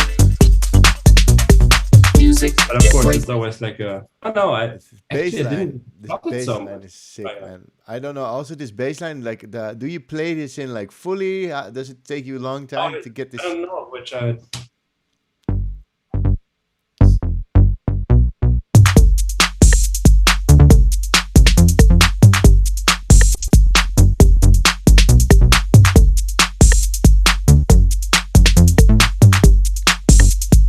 This is what I mean with like I might like to make a variation after. Is it 16 or 32? I always get confused with this as well. Yeah. But it's good to have. So yeah. yeah, okay. So there's also a variation with this one playing doubling.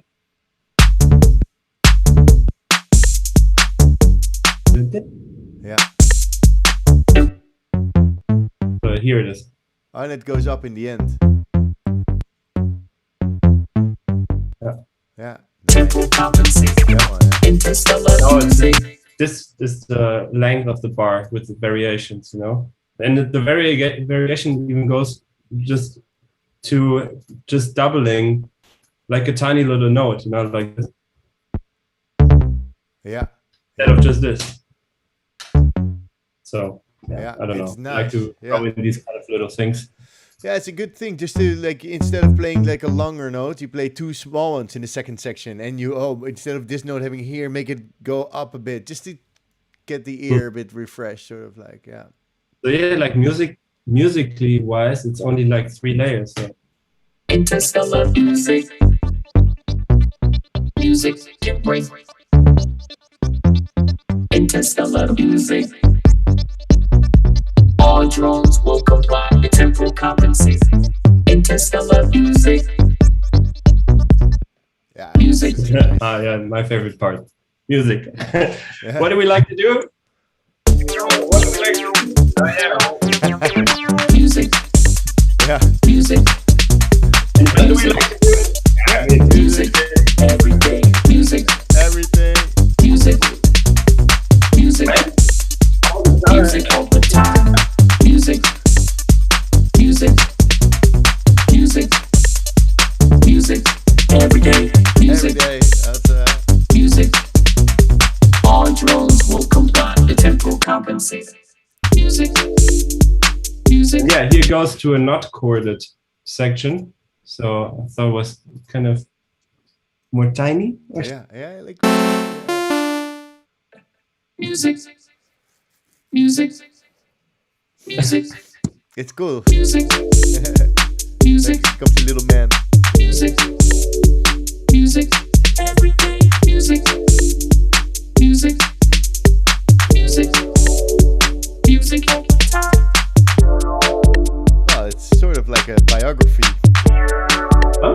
It's a biography that you were looking into the future. Music all the time, music every day. It's basically now. I should have known. I'm creating my own future there. Yeah, you do. Yeah, actually, I heard this the first time you were playing in Hoor. Yeah. With your friend Talo. Yeah. Hello, yeah. Yeah, I saw, and then you guys were like this. I heard this track. It's like, oh fuck, it's nice. I think it was there. That one. I think, he's look at him. He's in his element. Yeah, man, super nice. I enjoyed it. So yeah, I think we had this one covered as well now, right? Is there more? Yeah, should. That's what I was just about to say. Like arrangement-wise, there's not really that many elements. If I delete now everything which doesn't have anything in it, it is how many channels? It's tiny. Yeah, it's tiny. it's like 12 or something. Yeah, it all lives from the vocoder, obviously. You know, without it, it wouldn't. Oh be yeah, really, yeah, really- yeah. So it's around 12. Yeah, amazing, man. I think looks like really musical with all the colors, right? yeah, yeah. You have a good color coding. Where but it's crazy. You use the 808 from Ableton. Then there's like it's like 80% Ableton stuff, which is really cool. Then some divas to top it off, and but all the vocoders, all the processing, it's all Ableton. So, you know, it's so nice to see how easy it goes and how easy. Amanda, I'm really. I told you like this with both of the Dive and Live sessions. Man, Ableton has so many good things to get into, man. It's like I think I just wanted to look if I did this tune also only with Ableton. No. Okay. Okay. No, never mind. Sorry.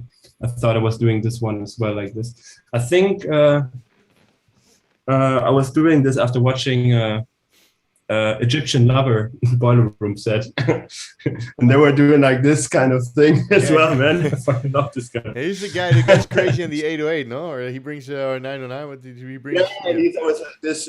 Yeah, Wait, yeah. after. Yeah, he's like the Jeff Mills reincarnated. Well the 808. Yeah, nice. All right, so Vanini. Maybe some more questions or something, if there are any. I don't know. Yeah, I'm not seeing anything. Vanini is asking how important arranging is for you. It's an interesting question. Really as important as everything else. Yeah, I think it's. You know. You can go use templates in the beginning and then after some time screw them over or something. But I mean, see it as a DJ kind of thing, you know, create like a loop where it has all the elements playing, you know, like where everything comes together. Doesn't necessarily come together like, or need to come together like this then. But, you know, don't overthink the arrangement part, you know, like in the end you made a loop which you can groove to, it doesn't get boring, you know. So just from copying everything over, I don't know, 5 or 6 minutes, just randomly go somewhere and take out or deactivate some of the channels, you know, or deactivate some of the loops, you know, just go like this, bam, out, see how it works, you know. It doesn't really need to make sense at first, you know. You just need to randomly jump in like this and say, oh man, these sound well together. I can put them in the front, I can put them in the at the end. It doesn't really matter, you know. It's sometimes nice to have a track where you have like kick and bass playing together and just these two elements in the middle of the track. Usually when you would have like all the elements playing together, you only have these two elements playing together. Yeah. So there's no right or wrong, and there will never be, you know. So it's hard to give tips in that kind of. Yeah, just try. You know, I think what you say, don't overthink. You know, as I said, you know, just go like this, you know, without even listening to it. Maybe, you know, just go and deactivate some stuff, see how it sounds, you know, and then if it sounds good by just jumping there, it will be good, you know. So good answer, man. I really like it because sometimes I just put like loads of stuff. And then I just like really love that I do automation, like, oh, maybe this can do this and this can filter it away. And then I go listen to it. I'm like, oh, I'm so curious how it's going to sound, you know, like, oh, wow, it became pretty cool, you know, then you're happy. And if you're like, oh, this is shit, you change it. You go, oh, wait, you know, let's delete it. Let's put it back. Try again. Yeah. You know, it's that simple, actually. Yeah. Sometimes it's also nice, you know, happy mistakes are also like if you try to catch like the bars here and then you accidentally select too much. And then you do it like this, you listen to it and you didn't even notice that you did it. And then it actually sounds nice, like maybe to have a small section of the next bar going without it again and then coming back, you know? Yeah, so you know, it's just like, that's what I mean. Like the best thing is not to overthink it, you know, like when you're sitting there like this, oh man, I don't know what I should do next and stuff, you know, just randomly deactivate or randomly put an effect on something and you know, if it doesn't happen, then it doesn't happen, and you can't force it, obviously, you know. And if you go quickly, you can make an arrangement in like 30 minutes. The best thing happens when it comes quickly, even if you are new to the program. Yeah. if you do what the intention tells you, it because it hasn't changed for me. The more I know the program, it hasn't changed from the way I started out doing it. When I didn't know the program. So Nice. hard. Thanks. It's hard to answer, and nobody can give you an answer to it. Yeah, in the end. just It's the go same thing. You just tell your students. It's just your way of how you experience it. But in the end, you have to make the experience for yourself. I guess. Make decisions all the time. You're making decisions, and the faster you make the decisions, the easier it will go. And if you do the way like you described, you can arrange a track within 15 to 30 minutes. You have a full track arranged, like in the sort of like global scheme of things. And if you don't like it, you can just go back to the beginning, do it again, and it takes only another 15 or 30 minutes. If you like that one better, then you stick with this. There's no right or wrong, so I think that's I mean, and you can see it as a downside that you don't know the program in the beginning, but let me tell you, it can also be like an upside, a really good upside, that you don't have your routines on how you do everything and stuff. And actually some people will appreciate that it's not being done like everyone does it right now, like you're copying someone's arrangement or something, So good stuff. Can you tell if us? you have the other, you want the other. The grass is always greener on the other side, kind of stuff. That's how it goes. Just keep making music. That's all it takes. You get better at everything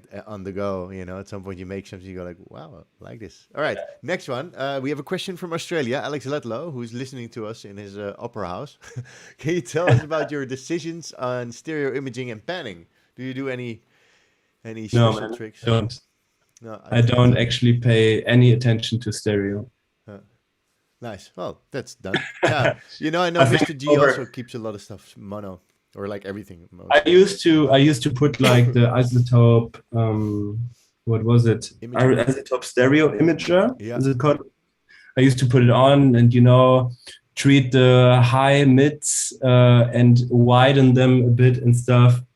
Then again, I saw on some production classes or from other interviews that the drums actually sound the snappiest if they are recorded in mono, I have no clue. I don't know. It doesn't make the track so much different to me, Sometimes I get the feel like if I have like a really nice pad, that I get more of an atmosphere out of the pad, more of an old analog feel if it's mono, even though like the pads have the most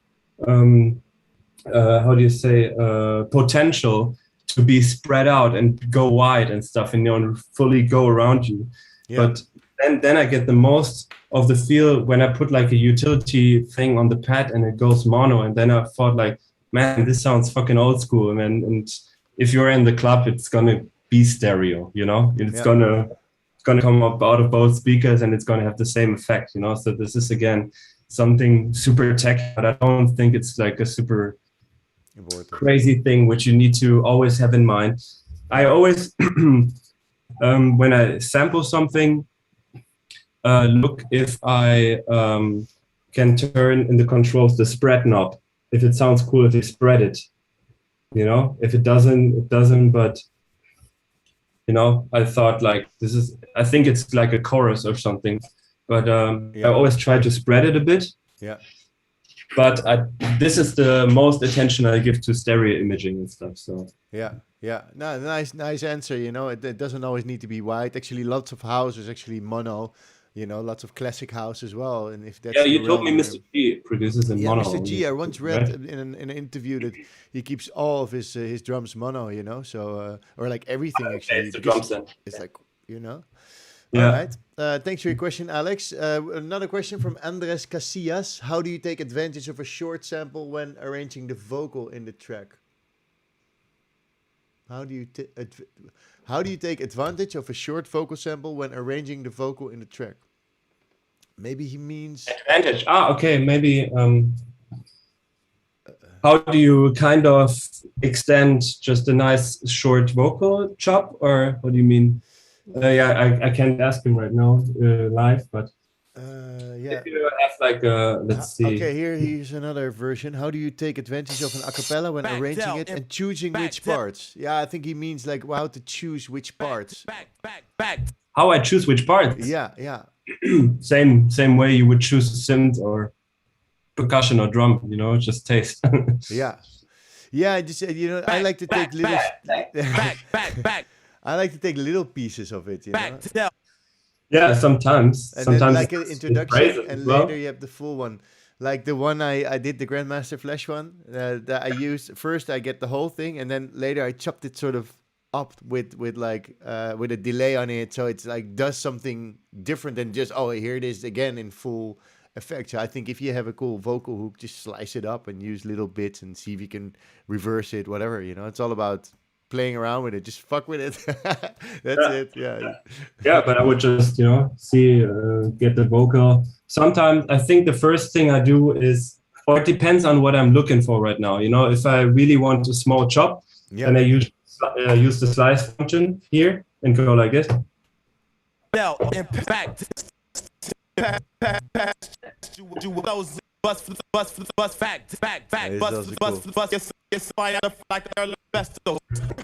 know, like this. If I want a phrase, I jump in it. Impetuous, tiptoe, dogging them C's and feed them Alpo. You're dogging them to my satires, got to my satires, to my satires. Tires, your lip when you bite, like your lip when you, your lip when you, your lip when you bite.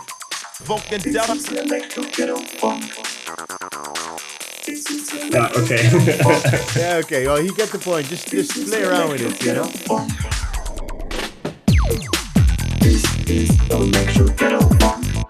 This is cool. So yeah, I would just let the track go like this, you know, and see. Go like this. The thing is, if you play it like this, it's probably not going to be in the same rhythm, you know. So sometimes I just drag in the whole vocal. Yeah, and warp. See which speed it is. Let it warp in the right matter, and then take the loop mode and I don't know, loop like this part. Wait, let me play the drums right now or something. When provoking, spoken dialects of broken English that distinguish us from y'all. We call that distinguish us, that distinguish us from y'all. That distinguish us from y'all. We call shots at all spot that distinguish us from y'all. We call shots at all spot that distinguish us from y'all. We call shots at all spot that distinguish us from y'all. We call shots at all spot. We call shots at all spot. We call shots at all spot. We call shots at all spot. We call shots at all spot. We call shots at all spot. We call shots at all spots. We call shots at all spots. We call shots at all spots. We call shots at all spots on the globe. Shots at all spots on the globe. Shots at all spots on the globe. Shots at all spots on the globe. Shots at all spots on the globe. Shots at all spots on the globe. Shots at all spots on the globe. Shots at all spots on the globe. Shots at all spots on the globe. Shots at all spots on the globe. Shots at all spots on the globe. Shots at all spots on the globe. Shots at all spots on the globe. Shots at all spots on the globe. Shots at all spots on the globe. Yeah, I don't know, like this, you know, like I like do the rhythmic as the track goes, you know, see if it flows with the bass line or whatever. Yeah, super cool. This is like a little masterclass vocal editing. Okay, and then we have S012, E012. Do you normally produce and mix something with something in the master or limiter, or do you have nothing on your master? Same setup like always. Just the maxoscope to look at the waveform which is being produced and the camouflage. And yeah, that's it. Yeah, so the camouflage which I can't even open anymore. It doesn't show anything. But it still works though. I don't know. I think.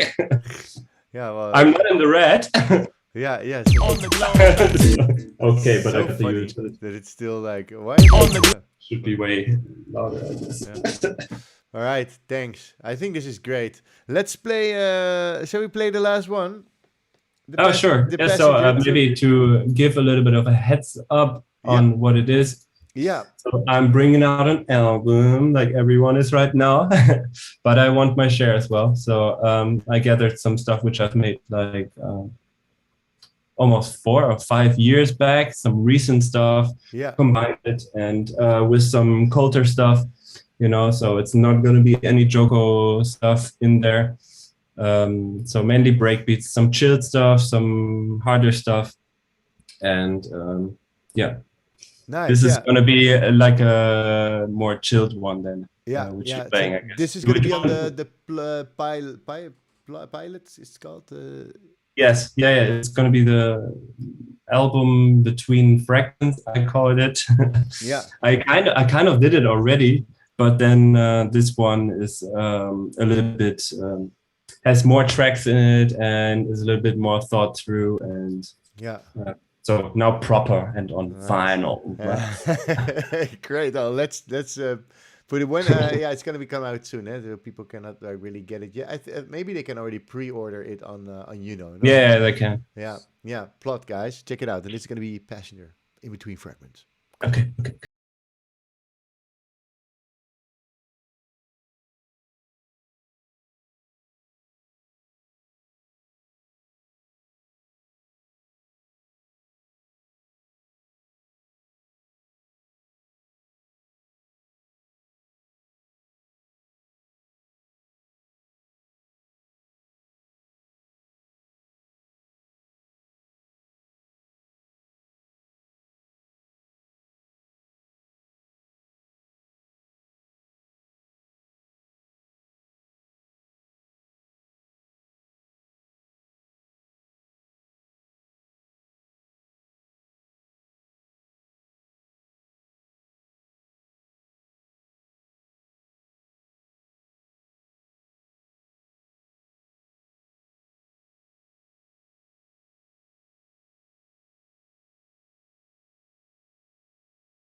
Nice. Well, I'm super chilled now. Like I'm so relaxed. This is great. We had a good session. Julian asked us, isn't this isn't on the Between Fragments EP? It is. It is, right? Yeah. But maybe not the one that's online yet, or is it? It's I think you know the old one. So as I said before, Yeah, you did it. I Yeah. kind of did this already, Yeah. but I removed it now to make it a bigger project, with an actual vinyl sort. Yeah. So before that, I did it with Bandcamp, just with 5 tracks or something. Yeah. And I still like what I did there. So I combined it with newer stuff, and I'm gonna do it now in a proper way. Yeah. And I call it the same. So Yeah. it's on there. I think you see the previews are up on all the vinyl sites already. It's called KOLTER Between Fragmentos. Fragmentados. So this one's it.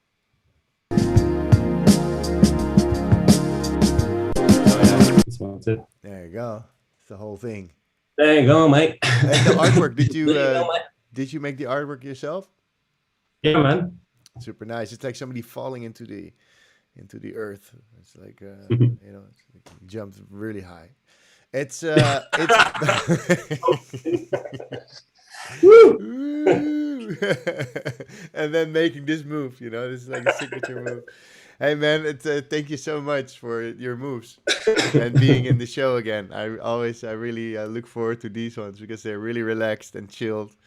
Yeah, I'm looking forward to the next one already at some point. The next album.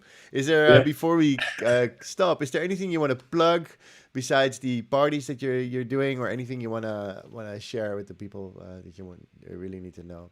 Nope, don't think so.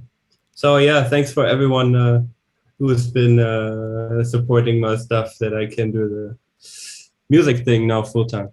Yeah, well, dude, you deserve it. You've been making so much music and so great, and you've been sharing your knowledge. So thanks so much, man, for being here. Everybody, thanks for joining us. We're going to sign off. And yeah, we'll see you next week. I'm here with Roxelio, one of my old students, and going to hear his story. And he's been making some moves. So see you next week. Keep rocking it with the music, guys. See you soon. Bye-bye.